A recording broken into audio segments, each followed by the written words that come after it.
ਦਾ topic ਬੜਾ ਅਲੱਗ ਜਿਹਾ ਟੌਪਿਕ ਹੈ ਤੇ ਹੈਪੀਨੈਸ ਇੰਡੈਕਸ ਇਹ ਜਿਹੜੇ ਯੂਨਾਈਟਿਡ ਨੇਸ਼ਨ ਆ ਜਾਂ ਕੁਝ ਅਥਾਰਟੀਜ਼ ਹੁੰਦੀਆਂ ਇੰਟਰਨੈਸ਼ਨਲ ਅਥਾਰਟੀਜ਼ ਹੁੰਦੀਆਂ ਆ ਤਕਰੀਬਨ ਹਰ ਸਾਲ ਇਹ ਇੰਡੈਕਸ ਰਿਪੋਰਟ ਕੱਢਦੀਆਂ ਆ। ਜਿਹੜੀ ਹੁਣ ਲੇਟੈਸਟ ਹੈਪੀਨੈਸ ਇੰਡੈਕਸ ਰਿਪੋਰਟ ਆਈ ਆ ਯੂਨਾਈਟਿਡ ਨੇਸ਼ਨ ਦੀ ਆਈ ਆ, ਉਹਦੇ ਵਿੱਚ ਉਹਨਾਂ ਨੇ ਸਾਫ਼ ਕਿਹਾ ਕਿ ਯੂਰਪ ਵਾਲੇ ਦਿਨ ਪ੍ਰਤੀ ਦਿਨ ਗਰੀਬ ਤਾਂ ਹੁੰਦੇ ਜਾ ਰਹੇ ਆ, ਪਰ ਉਹ ਸਭ ਤੋਂ ਖੁਸ਼ ਵੀ ਆ। ਇਸ ਚੀਜ਼ ਨੂੰ ਜੇ ਜਾਣਨਾ ਆ ਤੁਸੀਂ ਇੱਕ ਐਵਰੇਜ ਅਮਰੀਕਨ ਦੀ ਇਨਕਮ ਕਾਊਂਟ ਕਰ ਲਓ ਕਿ ਉਹ ਇੱਕ ਸਾਲ ਦੇ ਵਿੱਚ ਕਿੰਨਾ ਕਮਾਉਂਦਾ ਆ, ਤੇ ਇੱਕ ਯੂਰਪ ਵਾਲੇ ਦੀ ਐਵਰੇਜ ਇਨਸਾਨ ਦੀ ਇਨਕਮ ਕਾਊਂਟ ਕਰ ਲਓ। ਤੁਸੀਂ ਕਹਿੰਦੇ ਜਦੋਂ ਇਨਕਮ ਦੇਖੋਗੇ ਨਾ ਉਦੋਂ ਤੁਸੀਂ ਬਹੁਤ ਵੱਡਾ ਉਹਦੇ ਵਿੱਚ ਫਰਕ ਦੇਖੋਗੇ ਕਿ ਅਮਰੀਕਨ ਜਿਹੜਾ ਆ ਡਾਲਰਸ ਦੇ ਵਿੱਚ ਬਹੁਤ ਜ਼ਿਆਦਾ ਕਮਾ ਰਿਹਾ ਹੈ, ਯੂਰਪੀਅਨ ਜਿਹੜੇ ਲੋਕ ਆ ਐਵਰੇਜ ਲੋਕ ਆ ਉਹ ਤੋਂ ਅੱਧਾ ਕਮਾ ਰਹੇ ਆ। ਯੂਨਾਈਟਿਡ ਨੇਸ਼ਨ ਦੀ ਜਿਹੜੀ ਰਿਪੋਰਟ ਆਈ ਆ ਉਹਨਾਂ ਨੇ ਤਾਂ ਉਹ ਸੁਰਖੀ ਇਹ ਬਣਾਈ ਸੀ ਕਿ ਵੀ ਜਿਹੜਾ ਡਿਜ਼ਨੀਲੈਂਡ ਆ, ਜਦੋਂ ਆਪਾਂ ਅਮਰੀਕਾ ਦੀ ਗੱਲ ਕਰਦੇ ਹਾਂ ਡਿਜ਼ਨੀਲੈਂਡ ਮੂੰਹ 'ਚ ਨਿਕਲ ਜਾਂਦਾ ਨਾ, ਕਹਿੰਦੇ ਵੀ ਡਿਜ਼ਨੀਲੈਂਡ ਜਿਹੜਾ USA ਆ ਉਹ ਹੈਪੀਅਰ ਪਲੇਸ ਔਨ ਅਰਥ ਨਹੀਂ ਹੈਗੀ। The nation's just named the happiest place on earth. It is not Disney World.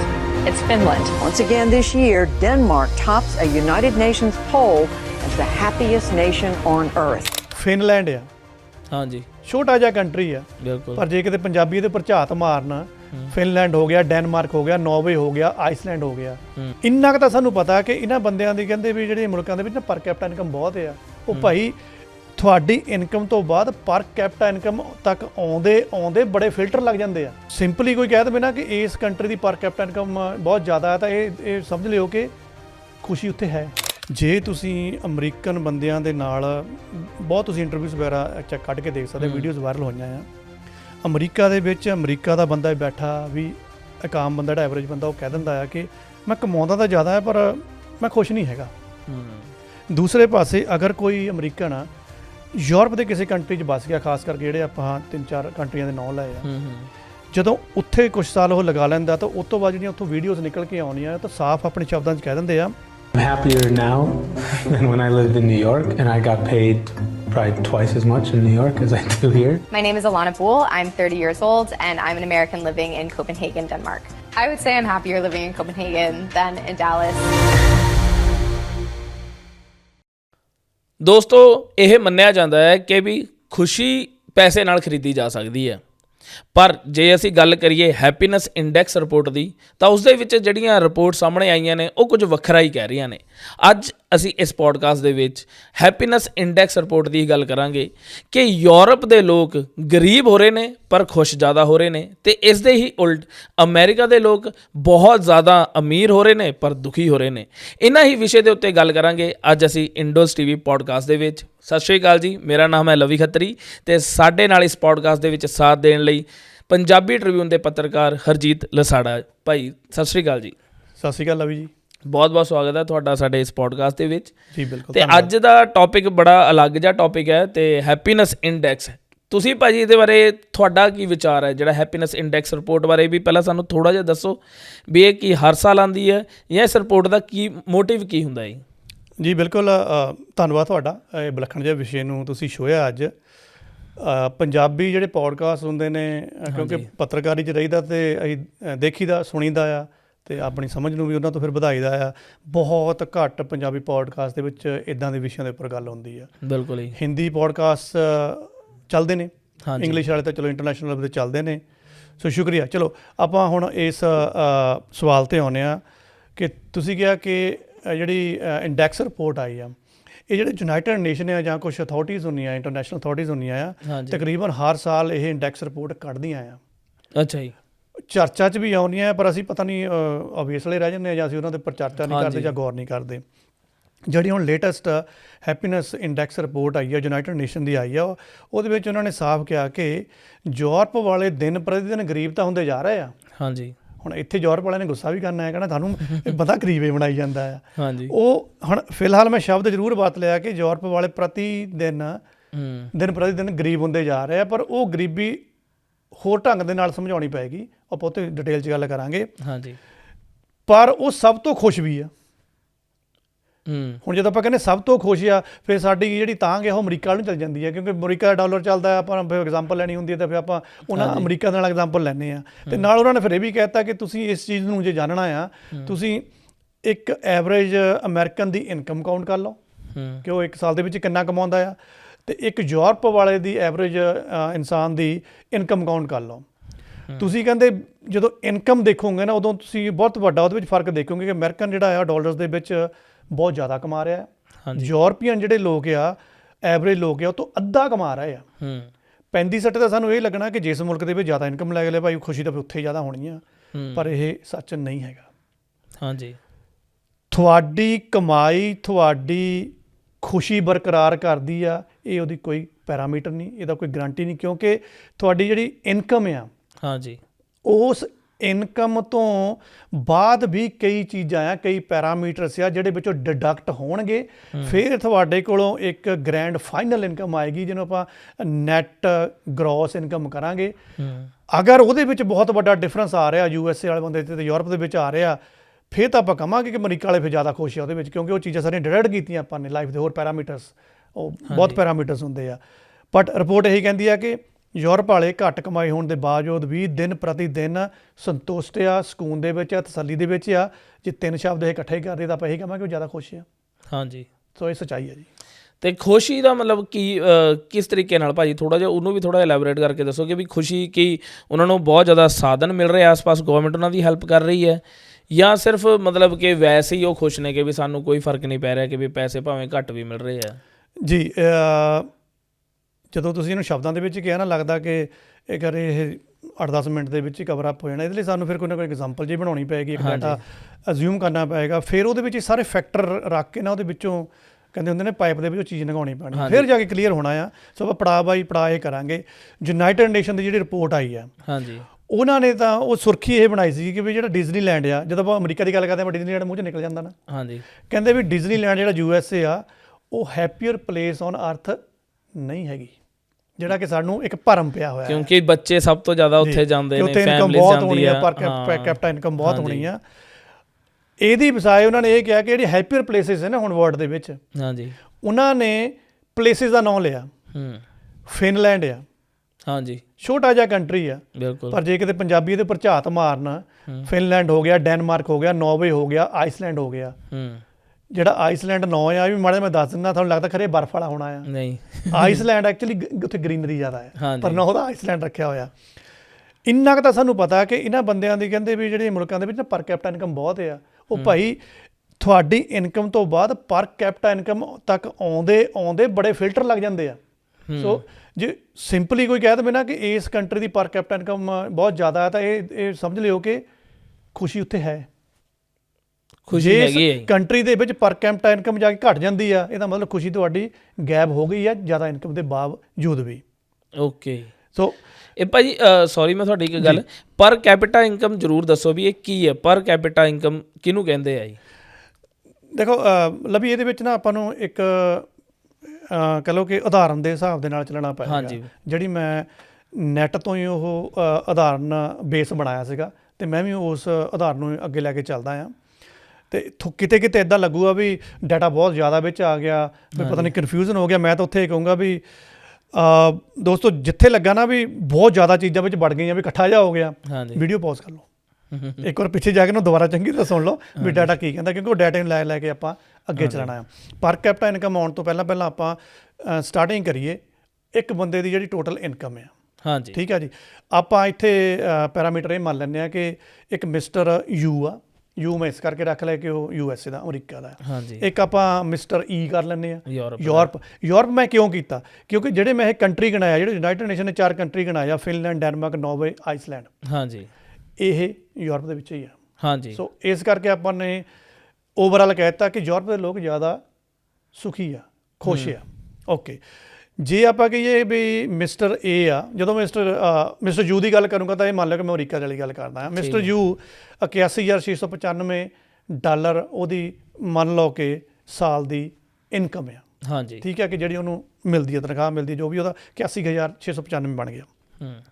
ਇਹ ਮੈਂ ਫਿਗਰ ਇਸ ਕਰਕੇ ਚੱਕੀ ਹੈ ਕਿਉਂਕਿ ਇੱਕ ਐਵਰੇਜ ਇਨਕਮ ਉੱਥੇ ਦੀ ਉਹਨਾਂ ਨੇ ਕੈਲਕੂਲੇਟ ਕੀਤੀ ਹੋਈ ਆ। ਸੋ ਉਹਦੇ ਵਿੱਚ ਮੈਂ ਕੋਈ ਛੇੜਛਾੜ ਨਹੀਂ ਕੀਤੀ। ਮੈਂ ਤਾਂ 80,000 ਵੀ ਬੋਲ ਸਕਦਾ ਸੀ, ਪਰ ਉਹ ਗਲਤ ਹੋ ਜਾਣਾ ਸੀਗਾ। ਜਿਹੜਾ ਯੂਰਪ ਦਾ ਇੱਕ ਐਵਰੇਜ ਪਰਸਨ ਆ, ਉਹਦੀ ਇਨਕਮ ਇਹਨਾਂ ਨੇ ਡਾਲਰਸ ਦੇ ਵਿੱਚ, ਨਾਟ ਯੂਰੋ, ਡਾਲਰਸ ਦੇ ਵਿੱਚ ਉਹਨੇ ਕਿਹਾ ਵੀ 44,368 ਆ। ਇਹ ਤਾਂ ਅੱਧੋ ਅੱਧ ਦਾ ਫਰਕ ਪੈ ਗਿਆ, ਜਾਣੀ ਕਿ ਅੱਧੇ ਦਾ ਫਰਕ ਪੈ ਗਿਆ। ਕਿ ਦੇਖਣ ਨੂੰ ਐਂ ਲੱਗੂਗਾ ਅੱਛਾ ਯੂਰਪ ਵਾਲੇ ਅਮਰੀਕਾ ਨਾਲ ਅੱਧੇ ਕਮਾਉਂਦੇ ਆ, ਫਿਰ ਤਾਂ ਵੀ ਮੁਲਕ ਮਾੜਾ ਹੀ ਹੋਣਾ ਆ। ਨਹੀਂ, ਬਸ ਇੱਥੇ ਹੀ ਸਾਰਾ ਲੋਚਾ ਆ। ਇਹਦੇ ਨਾਲ ਆਪਾਂ ਉਹ ਮੁਲਕ ਮਾੜਾ ਨਹੀਂ ਕਹਿ ਸਕਦੇ, ਸਾਨੂੰ ਇਹਦੇ ਵਿੱਚ ਥੋੜ੍ਹਾ ਡਿਟੇਲ 'ਚ ਜਾਣਾ ਪੈਣਾ ਆ। ਡਿਟੇਲ 'ਚ ਜਾਣ ਤੋਂ ਪਹਿਲਾਂ ਇੱਕ ਵਾਰ ਆਪਾਂ ਫਿਰ ਦੱਸ ਦਈਏ ਕਿ ਜਿਹੜੀ ਇਹ ਇਨਕਮ ਆ ਉਹ ਇਹ ਬੇਸ ਨਹੀਂ ਬਣਾਉਂਦੀ ਹੈਗੀ ਕਿ ਉਹ ਦੇਸ਼ ਕਿੰਨਾ ਕੁ ਖੁਸ਼ ਆ। ਦੇਸ਼ ਖੁਸ਼ ਹੋਣ ਦਾ ਮਤਲਬ ਕਿ ਉੱਥੇ ਦੇ ਲੋਕ ਕਿੰਨੇ ਖੁਸ਼ ਆ। ਕਿਹੜੀਆਂ ਚੀਜ਼ਾਂ ਬੇਸ ਬਣਾਉਂਦੀਆਂ ਆ ਉਹ ਹੁਣ ਆਪਾਂ ਇੱਥੇ ਡਿਟੇਲ ਦੇ ਵਿੱਚ ਆਪਾਂ ਡਿਸਕਸ ਕਰਦੇ ਹਾਂ। ਮਤਲਬ ਜੇ ਤੁਹਾਡੇ ਡਾਟਾ ਨੂੰ ਦੇਖਿਆ ਜਾਵੇ ਭਾਜੀ ਤਾਂ ਮਤਲਬ ਇਹ ਤਾਂ ਅੱਧੋ ਅੱਧ ਦਾ ਫਰਕ ਪੈ ਗਿਆ, ਕਿੱਥੇ 81-82 ਡਾਲਰ ਤੇ ਕਿੱਥੇ ਸਿਰਫ 44, ਮਤਲਬ ਹੈ ਨਾ ਬਿਲਕੁਲ ਹੀ ਅੱਧੋ ਅੱਧ ਦਾ ਫਰਕ ਪੈ ਗਿਆ। ਔਰ ਤੁਸੀਂ ਇਸੇ ਅੱਧੋ ਅੱਧ ਦੇ ਵਿੱਚ ਇਹ ਕਹਿ ਰਹੇ ਹੋ ਕਿ ਇਹਦੇ ਵਿੱਚ ਯੂਰਪ ਵਾਲੇ ਜ਼ਿਆਦਾ ਖੁਸ਼ ਨੇ ਜੀ, ਪਰ ਅਮਰੀਕਾ ਵਾਲੇ ਖੁਸ਼ ਨਹੀਂ ਆ ਜੀ। ਇਹ ਸੱਚਾਈ ਆ ਕਿ ਯੂਰਪ ਵਾਲੇ ਇਸ ਇੰਡੈਕਸ ਦੇ ਬਾਵਜੂਦ ਵੀ ਖੁਸ਼ ਆ ਅੱਧੀ ਇਨਕਮ ਦੇ ਨਾਲ, ਇਹ ਸੱਚਾਈ ਆ। ਪਰ ਇਹ ਡਾਟਾ ਵਾਲਾ ਵੀ ਮੇਰਾ ਨਹੀਂ ਹੈਗਾ। ਇਹ ਜਿਹੜੀਆਂ ਯੂਨਾਈਟਿਡ ਨੇਸ਼ਨਸ ਦੀਆਂ ਬੋਡੀਜ਼ ਹੈ ਜਾਂ ਜਿਹੜੇ ਸਰਵੇ ਵਗੈਰਾ ਹੁੰਦੇ ਉਹਨਾਂ ਦਾ ਡਾਟਾ ਆ। ਇਹ ਆਪਾਂ ਉਹਨਾਂ ਨੂੰ ਖੰਗਾਲ ਕੇ ਦੇਖਣਾ ਹੈ। ਹਾਂਜੀ। ਸੋ ਇਸ ਕਰਕੇ ਸਿਰਫ ਇਹ ਕਹਿ ਦੇਣਾ ਕਿ ਮੇਰੀ ਇਨਕਮ ਜ਼ਿਆਦਾ ਹੈ ਅਤੇ ਉਹਨਾਂ ਖੁਸ਼ੀ ਵੱਧ ਹੋਊਗੀ, ਇਹਦਾ ਕੋਈ ਪੈਰਾਮੀਟਰ ਨਹੀਂ ਬਣਦਾ, ਕੋਈ ਪੈਮਾਨਾ ਨਹੀਂ ਬਣਦਾ। ਕਿਉਂ? ਜੇ ਤੁਸੀਂ ਅਮਰੀਕਨ ਬੰਦਿਆਂ ਦੇ ਨਾਲ ਬਹੁਤ ਤੁਸੀਂ ਇੰਟਰਵਿਊਜ਼ ਵਗੈਰਾ ਕੱਢ ਕੇ ਦੇਖ ਸਕਦੇ, ਵੀਡੀਓਜ਼ ਵਾਇਰਲ ਹੋਈਆਂ ਆ। ਅਮਰੀਕਾ ਦੇ ਵਿੱਚ ਅਮਰੀਕਾ ਦਾ ਬੰਦਾ ਬੈਠਾ ਵੀ, ਇੱਕ ਆਮ ਬੰਦਾ ਜਿਹੜਾ ਐਵਰੇਜ ਬੰਦਾ, ਉਹ ਕਹਿ ਦਿੰਦਾ ਆ ਕਿ ਮੈਂ ਕਮਾਉਂਦਾ ਤਾਂ ਜ਼ਿਆਦਾ ਹੈ ਪਰ ਮੈਂ ਖੁਸ਼ ਨਹੀਂ ਹੈਗਾ। ਦੂਸਰੇ ਪਾਸੇ ਅਗਰ ਕੋਈ ਅਮਰੀਕਨ ਯੂਰਪ ਦੇ ਕਿਸੇ ਕੰਟਰੀ 'ਚ ਵੱਸ ਗਿਆ, ਖਾਸ ਕਰਕੇ ਜਿਹੜੇ ਆਪਾਂ 3-4 ਕੰਟਰੀਆਂ ਦੇ ਨਾਂ ਲਏ ਆ, ਜਦੋਂ ਉੱਥੇ ਕੁਛ ਸਾਲ ਉਹ ਲਗਾ ਲੈਂਦਾ ਤਾਂ ਉਸ ਤੋਂ ਬਾਅਦ ਜਿਹੜੀਆਂ ਉੱਥੋਂ ਵੀਡੀਓਜ਼ ਨਿਕਲ ਕੇ ਆਉਣੀਆਂ ਤਾਂ ਸਾਫ਼ ਆਪਣੇ ਸ਼ਬਦਾਂ 'ਚ ਕਹਿ ਦਿੰਦੇ ਆ ਕਿ ਜਦੋਂ ਦਾ ਮੈਂ ਇਹਨਾਂ ਮੁਲਕਾਂ ਦੇ ਵਿੱਚ ਆਇਆ, ਯੂਰਪ ਦੇ ਵਿੱਚ ਆਇਆ ਆ, ਮੈਂ ਅਮਰੀਕਾ ਨਾਲੋਂ ਜ਼ਿਆਦਾ ਖੁਸ਼ ਹਾਂ, ਚਾਹੇ ਮੈਂ ਉਹਦੇ ਨਾਲੋਂ ਅੱਧਾ ਕਮਾਉਣਾ ਆ। ਅੱਛਾ ਜੀ। ਸੋ ਇਹ ਸੱਚਾਈ ਆ। ਸੋ ਇਹਦਾ ਮਤਲਬ ਜਦੋਂ ਲੋਕ ਆਪਣੇ ਮੂੰਹ ਦੇ ਨਾਲ ਇਹ ਬਿਆਨ ਕਰਦੇ ਆ ਔਰ ਉਸ ਮੁਲਕ ਦੇ ਬਿਆਨ ਕਰਦੇ ਆ ਜਿੱਥੇ ਇਨਕਮ ਲੈਵਲ ਜ਼ਿਆਦਾ ਆ, ਇਹਦਾ ਮਤਲਬ ਇਹਦੇ ਵਿੱਚ ਫਿਰ ਕੋਈ ਨਾ ਕੋਈ ਸੱਚਾਈ ਤਾਂ ਹੈ ਔਰ ਡਾਟਾ ਉਹ ਸਾਰਾ ਕੁਝ ਦੱਸ ਰਿਹਾ ਆ। ਹੁਣ ਇਹ ਤੋਂ ਪਹਿਲਾਂ ਕਿ ਆਪਾਂ ਇਹ ਗੱਲ ਕਰੀਏ ਵੀ ਕਿਹੜੀਆਂ ਚੀਜ਼ਾਂ ਇਫੈਕਟ ਪਾਉਣੀਆਂ ਆ ਕਿ ਅਸੀਂ ਇਹ ਇੰਡੈਕਸ ਜਦੋਂ ਪੂਲ ਬਣਾਉਂਦੇ ਆ ਅਤੇ ਉਹ ਕਿਸ ਤਰ੍ਹਾਂ ਬਣਦਾ ਆ, ਸਾਨੂੰ ਨਾ ਥੋੜ੍ਹੇ ਪਿੱਛੇ ਸਾਲਾਂ ਜਾਣਾ ਪਏਗਾ। ਸਾਲ 2008 ਦੇ ਵਿੱਚ ਲੈ ਕੇ ਚੱਲਦਾ ਤੁਹਾਨੂੰ ਮੈਂ, ਜਦੋਂ ਫਾਈਨੈਂਸ਼ੀਅਲ ਕ੍ਰਾਈਸਿਸ ਆਇਆ ਸੀਗਾ। ਹਾਂਜੀ। ਜੇ ਉਹਦੀ ਆਪਾਂ ਉਸ 2008 ਦੀ ਗੱਲ ਕਰੀਏ ਤਾਂ ਉਹਦੇ ਵਿੱਚ ਚੰਗੇ ਮੁਲਕ ਲੁੱਟ ਗਏ ਸੀਗੇ, ਕਿਉਂਕਿ ਇਕਨੋਮੀ ਬ੍ਰੇਕਡਾਊਨਸ ਹੋ ਗਈਆਂ ਸੀਗੀਆਂ। ਤੁਹਾਡਾ ਜਿਹੜਾ ਸਟਾਕ ਐਕਸਚੇਂਜ ਆ ਉਹ ਡੈਡ ਹੋ ਗਈਆਂ, ਬੁਰਾ ਹਾਲ ਹੋਇਆ ਪਿਆ ਸੀਗਾ। 3-4 ਚੀਜ਼ਾਂ ਉਦੋਂ ਨਿਕਲ ਕੇ ਆਈਆਂ ਉਹਦੇ ਵਿੱਚ। ਪਹਿਲੀ ਗੱਲ ਤਾਂ ਜਿਹੜੀਆਂ ਹਾਈ ਪ੍ਰੋਫਾਈਲ ਬੈਂਕਾਂ ਸੀਗੀਆਂ, ਖਾਸ ਕਰਕੇ ਜਿਹੜੇ ਵੱਡੇ ਮੁਲਕ ਆਪਣੇ ਆਪ ਨੂੰ ਕਹਾਉਂਦੇ ਆ, ਕਰਪਟ ਹੋ ਗਈਆਂ, ਖਤਮ ਹੋ ਗਈਆਂ, ਕਿਉਂਕਿ ਦੇਣਦਾਰੀਆਂ ਵੱਧ ਗਈਆਂ, ਉੱਪਰ ਕ੍ਰਾਈਸਿਸ ਚੱਲਦਾ ਪਿਆ ਆ, ਫਾਈਨਾਂਸ ਇੱਧਰ ਉੱਧਰ ਜਾਣ ਆ ਨਹੀਂ ਰਿਹਾ ਹੈਗਾ, ਬੈਂਕਾਂ ਕਲੈਪਸ ਕਰ ਗਈਆਂ। ਸਿਰਫ ਬੈਂਕਾਂ ਹੀ ਕਲੈਪਸ ਨਹੀਂ ਕਰ ਗਈਆਂ, ਜਿਹੜੇ ਫਿਰ ਵੱਡਾ ਉਦਯੋਗਪਤੀ ਸੀ, ਉਦਯੋਗਪਤੀਆਂ ਦੇ ਕਿਹੜਾ ਕਿਤੇ ਜੇਬਾਂ 'ਚ ਪੈਸੇ ਪਏ ਹੁੰਦੇ, ਉਹਨਾਂ ਨੇ ਤਾਂ ਬੈਂਕਾਂ ਦੇ ਵਿੱਚੋਂ ਹੀ ਪੈਸਾ ਕਮਾਉਣਾ ਹੁੰਦਾ। ਇੱਧਰੋਂ ਲੋਨ ਕਰ ਲਿਆ, ਉੱਧਰ ਇਨਵੈਸਟ ਕਰਤਾ, ਉੱਧਰੋਂ ਕੁਛ ਬਣਿਆ ਤਾਂ ਹੋਰ ਕਿਤੇ ਇਨਵੈਸਟ ਕਰਤਾ। ਜਦੋਂ ਬੈਂਕਾਂ ਉਹ ਕਲੈਪਸ ਕਰ ਗਈਆਂ ਤਾਂ ਉਦਯੋਗਪਤੀਆਂ ਦਾ ਵੀ ਫਿਰ ਜਾਂ ਧਨਾਢਾਂ ਬੰਦਿਆਂ ਦਾ ਵੀ ਇਹੀ ਸੀਗਾ ਵੀ ਹੁਣ ਆਤਮ ਹੱਤਿਆ ਤੋਂ ਸਿਵਾਏ ਹੋਰ ਕੀ ਕਰੋਗੇ। ਬਿਲਕੁਲ, ਕਿਉਂਕਿ ਮੂਹਰੇ ਡਿਮਾਂਡ ਹੈ ਨਹੀਂ ਗੀ, ਤੁਹਾਡੀ ਪ੍ਰੋਡਕਸ਼ਨ ਹੋ ਨਹੀਂ ਰਹੀ ਹੈਗੀ ਅਤੇ ਤੁਹਾਡੇ ਤੋਂ ਉੱਪਰ ਪੈਸਾ ਚੜ੍ਹਿਆ ਹੋਇਆ ਹੈ। ਜਾਣੀ ਕਹਿਣ ਦਾ ਮਤਲਬ ਕਿ ਇਕੋਨਮੀ ਇੰਨੀ ਜ਼ਿਆਦਾ ਕਲੈਪਸ ਹੋ ਗਈ ਸੀ ਕਿ ਚੰਗੇ ਭਲੇ ਦੇਸ਼ ਕਹਿ ਲਓ ਕਿ ਸੜਕ 'ਤੇ ਆ ਗਏ। ਸੋ ਪਹਿਲਾਂ ਤਾਂ ਇਹ ਆਪਾਂ ਨੂੰ ਇਹਦੇ ਵਿੱਚ ਦੇਖਣਾ ਪਊਗਾ ਕਿ ਉਸ ਟਾਈਮ ਅਮਰੀਕਾ ਦੇ ਕੀ ਹਾਲਾਤ ਰਹੇ ਤਾਂ ਯੂਰਪ ਦੇ ਕੀ ਹਾਲਾਤ ਰਹੇ ਆ। ਸੋ ਉਹਦਾ ਮੈਂ ਥੋੜ੍ਹਾ ਇਹਦੇ ਨਾਲ ਕੰਬੀਨੇਸ਼ਨ ਬਣਾਉਣ ਲੱਗਾ ਹਾਂ। ਪਿਛਲੇ ਆਪਾਂ 80 ਸਾਲ ਚੱਕ ਲਈਏ, ਪਿਛਲੇ 80 ਸਾਲ ਦੇ ਵਿੱਚ USA ਦੀ ਇਨਕਮ ਦੇਖ ਲਓ ਅਤੇ ਆਪਣੇ ਯੂਰਪ ਦੀ ਐਵਰੇਜ ਇਨਕਮ ਦੇਖ ਲਓ। ਜੇ ਤੁਸੀਂ ਉਸ ਇੰਟਰਨੈਟ ਦੇ ਉੱਪਰ ਜਾ ਕੇ ਦੇਖੋ, ਜਿਸ ਚਾਰਟ ਨੂੰ ਥੋੜ੍ਹਾ ਦੇਖੋਗੇ, ਯੂਰਪ ਦਾ ਲੈਵਲ ਥੋੜ੍ਹਾ ਥੱਲੇ ਚੱਲਦਾ ਆ, ਲੇਕਿਨ ਜਿੱਦਾਂ ਸਾਲ ਥੋੜ੍ਹੇ ਵੱਧਦੇ ਜਾਂਦੇ ਆ। ਕਦੋਂ ਤੱਕ? 2008 ਤੱਕ, ਜਦੋਂ ਤੱਕ ਅਜੇ ਫਾਈਨੈਂਸ਼ੀਅਲ ਕ੍ਰਾਈਸਿਸ ਨਹੀਂ ਆਇਆ ਸੀਗਾ, ਉਦੋਂ ਤੱਕ ਲਗਭਗ ਇਨਕਮ US ਅਤੇ ਯੂਰਪ ਦੀ ਬਰਾਬਰ ਸੀਗੀ। ਤਕਰੀਬਨ 19-21 ਦਾ ਫਰਕ ਹੋ ਸਕਦਾ ਆ। 2008 ਦੇ ਵਿੱਚ ਆ ਗਿਆ ਕ੍ਰਾਈਸਿਸ, ਫਾਈਨੈਂਸ਼ੀਅਲ ਕ੍ਰਾਈਸਿਸ ਆ ਗਿਆ। ਫਾਈਨੈਂਸ਼ੀਅਲ ਕ੍ਰਾਈਸਿਸ ਆਉਣ ਤੋਂ ਬਾਅਦ ਜਿਹੜਾ ਸਾਡੇ ਕੋਲ ਯੂਰਪੀਅਨ ਲੋਕਾਂ ਦੀ ਜਿਹੜੀ ਇਨਕਮ ਸੀਗੀ ਉਹ ਤਕਰੀਬਨ 19 ਕੁ ਰਹੀ ਆ, ਬਰਾਬਰ ਹੀ ਰਹੀ ਆ, ਉਹ ਪੈਰਲਲ ਰੇਸ਼ੋ ਆਰਾਮ ਨਾਲ ਚੱਲਦੀ ਰਹੀ ਆ। ਲੇਕਿਨ ਜਿਹੜਾ ਦੂਸਰੇ ਪਾਸੇ ਅਮਰੀਕਨ ਸੀਗਾ, ਉਹਨਾਂ ਦਾ ਡਾਊਨਫਾਲ ਉੱਥੇ ਆਇਆ।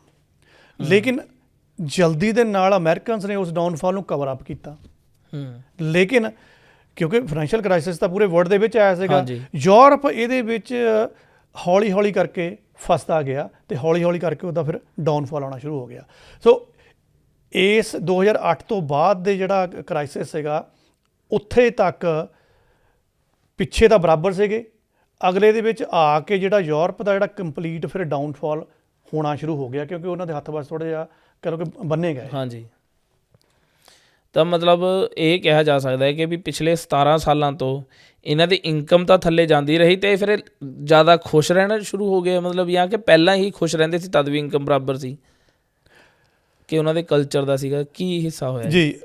ਜਾਣੀ ਕਹਿਣ ਦਾ ਮਤਲਬ ਕਿ ਯੂਰਪੀਅਨ ਦੀ ਜਿਹੜੀ ਇਨਕਮ ਸੀਗੀ ਹਾਂਜੀ ਘਟਣ ਲੱਗੀ ਤੇ USA ਦੀ ਇਨਕਮ ਫਿਰ ਹੌਲੀ ਹੌਲੀ ਕਰਕੇ ਵਧਣ ਲੱਗ ਗਈ ਆਫਟਰ ਕ੍ਰਾਈਸਿਸ ਤੋਂ ਬਾਅਦ ਫਿਰ। ਓਕੇ, ਠੀਕ ਹੈ ਜੀ। ਹੁਣ ਆਪਾਂ ਆਉਂਦੇ ਹਾਂ, ਹੁਣ ਇਸ ਸਟੇਜ 'ਤੇ ਆਪਾਂ ਨੂੰ ਇਹ ਪਤਾ ਲੱਗ ਗਿਆ ਕਿ 2008 ਤੱਕ ਤਾਂ ਸੇਮ ਸੀਗੇ, ਲੇਕਿਨ 2008 ਤੋਂ ਬਾਅਦ ਯੂਰਪ ਦਾ ਡਾਊਨਫਾਲ ਆ। ਇਨਕਮ ਯੂਰਪ ਦੇ ਲੋਕਾਂ ਦੀ ਪਹਿਲਾਂ ਹੀ ਘੱਟ ਸੀ, ਹੋਰ ਘੱਟ ਗਈ। ਅਮਰੀਕਨਸ ਨੇ ਆਪਣੀ ਇਨਕਮ ਜਿਹੜੀ ਪਹਿਲਾਂ ਸੀਗੀ ਥੋੜ੍ਹਾ ਡਾਊਨਫਾਲ ਆਇਆ, ਲੇਕਿਨ ਉਹਨੂੰ ਸਟੇਬਲ ਕਰ ਲਿਆ। ਇਹਦਾ ਮਤਲਬ ਜਿਹੜੀ ਆਪਾਂ ਪਹਿਲਾਂ ਰੇਸ਼ੋ ਬੋਲ ਕੇ ਹਟੇ ਹਾਂ ਕਿ 81,000 ਆਪਾਂ USA ਮਿਸਟਰ ਯੂ ਦੀ ਕਰ ਲਈ, ਬਰਾਬਰ ਚੱਲ ਰਹੀ ਸੀ, 44,000 ਆਪਣੀ ਮੰਨ ਲਓ ਕਿ ਯੂਰਪੀਅਨ ਦੀ ਸੀਗੀ, ਉੱਥੇ ਆ ਕੇ ਫਿਕਸ ਹੋ ਗਿਆ। 2020 ਦਾ ਸਾਲ ਆਉਂਦਾ ਆ, ਇਹ ਵੀ ਯੂਰਪ ਦੇ ਲਈ ਫਿਰ ਹੋਰ ਭਾਰੂ ਪਿਆ। UK ਨੇ 2020 'ਚ 2-3 ਚੀਜ਼ਾਂ ਹੋ ਗਈਆਂ ਇਕੱਠੀਆਂ। ਪਹਿਲਾਂ ਤਾਂ ਹੋ ਗਿਆ ਕਿ UK ਨੇ ਜਿਹੜਾ ਇੰਗਲੈਂਡ ਸੀਗਾ ਉਹਨੇ ਯੂਰਪੀਅਨ ਯੂਨੀਅਨ 'ਚੋਂ ਵਿਦਡਰਾਅ ਕਰ ਲਿਆ ਕਿ ਅਸੀਂ ਤਾਂ ਵੀ ਆਪਣਾ ਲੱਗ ਚੱਲਾਂਗੇ, ਅਸੀਂ ਤਾਂ ਆਪਣੇ ਪਾਰਟਨਰਾਂ 'ਚ ਰਹਿਣਾ ਆ, ਤੁਸੀਂ ਆਪਣਾ ਦੇਖ ਲਓ। ਇਕੱਠਾ ਇਸ ਕਰਕੇ ਨਹੀਂ ਕਰਨਾ ਕਿ ਉਹਨਾਂ ਦਾ ਸ਼ਾਇਦ ਉਹਨਾਂ ਨੂੰ ਇਹ ਲੱਗਦਾ ਸੀਗਾ ਵੀ ਇਹਨਾਂ ਦਾ ਡਾਊਨਫਾਲ ਬਹੁਤ ਜ਼ਿਆਦਾ ਹੈ, ਸਾਡਾ ਪਾਉਂਡ ਤਕੜਾ ਹੈ, ਵੀ ਅਸੀਂ ਤਾਂ ਖੁਦ ਸਰਵਾਈਵ ਕਰੇ ਹੀ ਜਾਣਾ ਆ। ਹਾਂਜੀ, ਉਹਦਾ ਤਾਂ ਅਲੱਗ ਹੋ ਗਿਆ। ਮਗਰ ਤੁਹਾਡੇ ਕੋਲ ਕੋਵਿਡ ਮਹਾਮਾਰੀ ਆ ਗਈ ਆ, ਲੱਖਾਂ ਹੀ ਲੋਕ ਇਸ ਮਹਾਮਾਰੀ ਦੇ ਕਾਰਨ ਮੌਤ ਦੇ ਮੂੰਹ 'ਚ ਗਏ ਆ। ਇੱਕ ਵਾਰ ਫਿਰ ਤੋਂ ਤਕੜਾ ਡਾਊਨਫਾਲ ਥੱਲੇ ਆ ਗਿਆ। ਹਾਂਜੀ, ਉਹਦੇ ਵਿੱਚ ਫਿਰ ਜ਼ਿਆਦਾ ਯੂਰਪ ਰਗੜਿਆ ਗਿਆ। ਉਹ ਤੋਂ ਬਾਅਦ ਆਉਂਦਾ ਆਪਣੇ ਕੋਲ ਸਾਲ 2021 ਦਾ। ਹਾਂਜੀ, ਇਹ ਫਿਰ ਯੂਰਪ ਲਈ ਭਾਰਾ ਪੈ ਗਿਆ। ਅਮਰੀਕਾ ਵਾਲੇ ਹਾਲੇ ਫਿਰ ਵੀ ਆਪਣੀ ਉਸ ਇਨਕਮ ਦੇ ਨਾਲ ਸਰਵਾਈਵ ਕਰਦੇ ਸੀਗੇ। 2021 ਦੇ ਵਿੱਚ ਰਸ਼ੀਆ ਤੇ ਯੂਕਰੇਨ ਵਾਰ ਆ ਗਈ, ਜਿਹੜੀ ਆਪਾਂ ਕਰੰਟ ਹੁਣ ਵੀ ਦੇਖ ਰਹੇ ਹਾਂ। ਠੀਕ ਹੈ ਜੀ, ਸ਼ੁਰੂਆਤ ਇਹਦੀ 2021 ਤੋਂ ਹੀ ਹੋ ਗਈ ਸੀ, ਗੜਬੜੀ ਹੋ ਗਈ ਸੀਗੀ। ਮਤਲਬ ਕਿ 2008 ਤੋਂ 2020 ਤੋਂ 2021 ਹਾਂਜੀ ਯੂਰਪ ਦੀ ਇਕੋਨਮੀ ਗਿਰਦੀ ਬਸ ਗਿਰੇ ਗਈ ਆ। ਤੇ ਉਹਦਾ ਉਹਨਾਂ ਕੋਲ ਉਸ ਟਾਈਮ ਕੋਈ ਹੱਲ ਨਹੀਂ ਬਣਿਆ ਹੈਗਾ, ਕਿਉਂਕਿ ਯੂਰਪ ਉਹਦੇ ਵਿੱਚ ਨਿਪੀੜਿਆ ਗਿਆ। ਯਾਨੀ ਕਹਿ ਸਕਦੇ ਹਾਂ ਕਿ ਇਸ ਸਮੇਂ ਯੂਰਪੀਅਨ ਇਕੋਨਮੀ US ਇਕੋਨਮੀ ਦੇ ਅੱਧੀ ਆ। ਹਾਂਜੀ, ਲੇਕਿਨ ਫਿਰ ਵੀ ਇੰਡੈਕਸ ਰਿਪੋਰਟ ਇਹ ਕਹਿੰਦੀ ਆ ਕਿ ਇਕੋਨਮੀ ਵੀ ਅੱਧੀ ਆ, ਕਮਾਉਂਦੇ ਵੀ ਉਹਨਾਂ ਨਾਲ ਵੱਧਾ ਆ, ਖੁਸ਼ ਫਿਰ ਇਹ ਲੋਕੀ ਆ। ਹਾਂਜੀ, ਤੇ ਅਮਰੀਕਨ ਫੇਰ ਨਹੀਂ ਖੁਸ਼ ਹੈਗੇ। ਹੁਣ ਇੱਥੇ ਫਿਰ ਆਪਣੇ ਦਿਮਾਗ 'ਚ ਇਹ ਵੀ ਸਵਾਲ ਆਉਂਦਾ ਵੀ ਸਾਡਾ ਇੰਡੀਆ ਦਾ ਸਥਾਨ ਕਿੱਥੇ ਆਉਂਦਾ ਆ। ਉਹ ਜਦੋਂ ਆਪਾਂ ਪੈਰਾਮੀਟਰਸ ਡਿਸਕਸ ਕਰਾਂਗੇ ਫਿਰ ਆਪਾਂ ਇੰਡੀਆ ਨੂੰ ਵੀ ਵਿੱਚ ਜ਼ਰੂਰ ਕਾਊਂਟ ਕਰਦੇ ਚੱਲਾਂਗੇ। ਸੋ ਇੱਥੇ 3-4 ਚੀਜ਼ਾਂ ਨਿਕਲ ਕੇ ਆਉਣੀਆਂ ਜਦੋਂ ਆਪਾਂ ਕਿਹਾ ਕਿ ਯੂਰਪ ਦੀ ਇਕੋਨਮੀ ਹਾਫ ਰਹਿ ਗਈ ਆ ਐਜ਼ ਕੰਪੇਅਰ ਟੂ USA। ਪਹਿਲੀ ਗੱਲ ਤਾਂ ਹੁਣ ਇੱਥੇ ਆ ਕੇ ਬੰਦੇ ਦਾ ਦਿਮਾਗ ਘੁੰਮ ਜਾਂਦਾ ਵੀ ਇਹ ਕੀ ਚੱਕਰੀ ਕੀ ਆ, ਇਹ ਇੱਦਾਂ ਕਿੱਦਾਂ ਹੋ ਸਕਦਾ ਆ। ਹਾਂਜੀ, ਪਰ ਜਿਹੜੀਆਂ ਇੰਡੈਕਸਿੰਗ ਰਿਪੋਰਟਾਂ ਜਾਂ ਡਾਟਾਬੇਸ ਆ ਉਹ ਸਮਝਾਉਂਦੀਆਂ ਕਿ ਇੱਦਾਂ ਪੋਸੀਬਲ ਔਰ ਇੱਦਾਂ ਹੋ ਰਿਹਾ ਆ। ਭਾਈ ਮਤਲਬ ਇਹ ਤਾਂ ਆਪਾਂ ਨੂੰ ਹੁਣ ਪੂਰਾ ਪਤਾ ਲੱਗ ਗਿਆ ਕਿ ਵੀ ਹਾਂਜੀ ਉਹਨਾਂ ਦੀ ਹਾਫ ਇਨਕਮ ਤੋਂ ਬਾਅਦ ਵੀ ਉਹ ਖੁਸ਼ ਨੇ, ਉਹਨਾਂ ਦੀ ਜ਼ਿਆਦਾ ਇਨਕਮ ਹੋਣ ਤੋਂ ਬਾਅਦ ਵੀ ਉਹ ਖੁਸ਼ ਨਹੀਂ ਹੈ। ਪਰ ਇਹ ਕਿਹੜੇ ਪੈਰਾਮੀਟਰਸ ਨੇ ਵੀ ਜਦੋਂ ਰਿਪੋਰਟ ਤਿਆਰ ਹੋ ਰਹੀ ਹੈ, ਹੈਪੀਨੈਸ ਇੰਡੈਕਸ ਰਿਪੋਰਟ ਜਿਹੜੀ ਜਦੋਂ ਤਿਆਰ ਹੁੰਦੀ ਹੈ, ਤਾਂ ਕਿਹੜੇ ਪੈਰਾਮੀਟਰਸ ਹੈ ਜਿਨ੍ਹਾਂ ਨਾਲ ਇਹ ਮਤਲਬ ਇਹਨੂੰ ਚੈੱਕ ਕਰਦੇ ਆ ਕਿ ਵੀ ਹਾਂਜੀ ਕਿ ਇਹ ਲੋਕ ਜ਼ਿਆਦਾ ਖੁਸ਼ ਨੇ, ਉਹ ਖੁਸ਼ ਨਹੀਂ ਹੈ, ਮਤਲਬ ਉਹਦੇ ਬਾਰੇ ਦੱਸੋ ਥੋੜ੍ਹਾ ਜਿਹਾ। ਬਿਲਕੁਲ ਲਵ ਜੀ, ਕਿਸੇ ਦੇਸ਼ ਦੇ ਲੋਕ ਕਿੰਨੇ ਖੁਸ਼ ਆ ਉਹਦੇ 3-4 ਪੈਰਾਮੀਟਰ ਆ। ਹਾਂਜੀ, ਉਹ ਸਾਨੂੰ ਜਾਣਨ ਦੀ ਲੋੜ ਆ, ਪਰ ਉਹ ਜਿਹੜੇ ਪੈਰਾਮੀਟਰਸ ਹੈ ਉਹਦੇ ਵਿੱਚ ਕਈ ਸਬ ਪੁਆਇੰਟ ਬਣਨੇ ਆ, ਸਾਨੂੰ ਕਈ ਚੀਜ਼ਾਂ ਡਿਸਕਸ ਕਰਨੀਆਂ ਪੈਣੀਆਂ। ਫਿਰ ਆਪਣੇ ਕੋਲ ਇੱਕ ਫਾਈਨਲ ਵੈਲਿਊ ਨਿਕਲ ਕੇ ਆ ਜਾਏਗੀ, ਜਦੋਂ ਫਾਈਨਲ ਵੈਲਿਊ ਤੋਂ ਆਪਾਂ ਦੇਖ ਕੇ ਦੱਸ ਸਕਦੇ ਹਾਂ ਕਿ ਭਾਈ ਕਮਾਇਆ ਤਾਂ ਫਲਾਣੇ ਨੇ ਇੰਨਾ ਸੀ, ਲੇਕਿਨ ਐਂਡ 'ਚ ਜਾ ਕੇ ਉਹਦੇ ਕੋਲ ਇੰਨਾ ਬਚਿਆ। ਹਾਂਜੀ, ਤੇ ਉਹ ਜਿਹੜੀ ਫਾਈਨਲ ਕੈਲਕੂਲੇਸ਼ਨ ਹੈ ਉਹੀ ਬਸ ਹੈਰਾਨੀਜਨਕ ਕੈਲਕੂਲੇਸ਼ਨ ਆ। ਸੋ ਇਹ ਪੈਰਾਮੀਟਰਸ ਦੇ ਵਿੱਚ 3 ਚੀਜ਼ਾਂ ਦੇਖੀਆਂ ਜਾਂਦੀਆਂ ਆ। ਪਹਿਲੀ ਤਾਂ ਹੈਗੀ ਆ ਹੈਪੀਐਸਟ ਇੰਡੈਕਸ, ਠੀਕ ਹੈ ਜੀ। ਸੈਕੰਡ ਹੈਗੀ ਆ ਲਾਈਫ ਐਕਸਪੈਕਟੈਂਸੀ ਐਟ ਬਰਥ, ਠੀਕ ਹੈ ਜੀ। ਤੀਸਰੀ ਹੈਗੀ ਆ ਹਿਊਮਨ ਡਿਵੈਲਪਮੈਂਟ ਇੰਡੈਕਸ।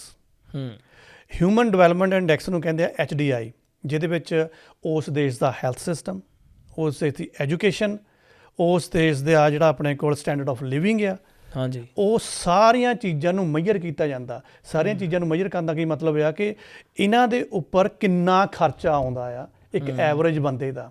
ਇਹ ਸਾਰਾ ਖਰਚਾ ਕੈਲਕੂਲੇਟ ਕਰਕੇ ਉਹਦੀ ਇਨਕਮ ਦੇ ਵਿੱਚੋਂ ਇੱਕ ਕਰਕੇ ਘਟਾਇਆ ਜਾਂਦਾ ਆ।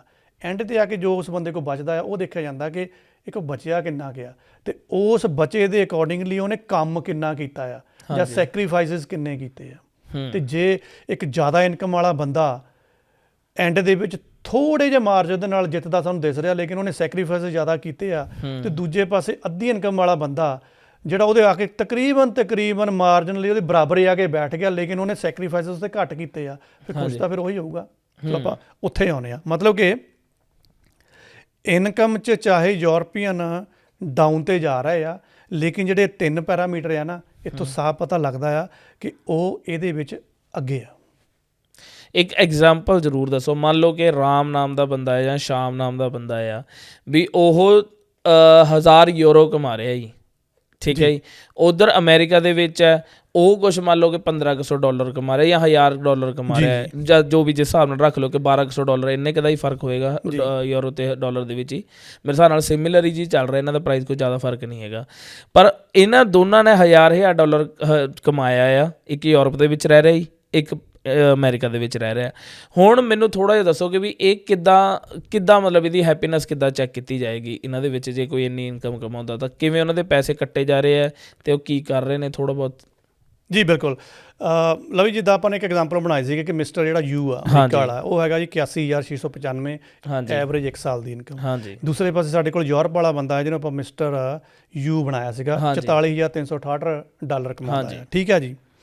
ਹੁਣ ਇਹ ਫਿਗਰ ਤਾਂ ਸਾਨੂੰ ਕਹਿ ਰਹੀਆਂ ਵੀ ਅਮਰੀਕਾ ਵਾਲਾ ਜ਼ਿਆਦਾ ਖੁਸ਼ ਹੋਣਾ ਹੈ, ਠੀਕ ਹੈ ਜੀ।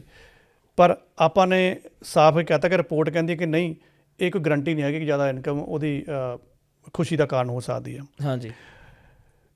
ਯੂਰਪ ਦੀ ਇਸ ਇੰਡੈਕਸ ਤੋਂ ਇਹ ਤਾਂ ਪਤਾ ਲੱਗ ਗਿਆ ਘੱਟ ਇਨਕਮ ਆ, ਲੇਕਿਨ ਉਹ ਜਿਹੜੇ 3 ਪੈਰਾਮੀਟਰ ਆ ਉਹ ਕਹਿੰਦੇ ਆ ਕਿ ਉਹ ਯੂਰਪ ਉਹਨਾਂ ਦੇ ਵਿੱਚ ਉੱਪਰ ਜਾ ਰਿਹਾ ਆ। ਉਹਨੂੰ ਹੀ ਆਪਾਂ ਖੋਲ ਦਿੰਦੇ ਹਾਂ। ਕਹਿੰਦੇ ਵੀ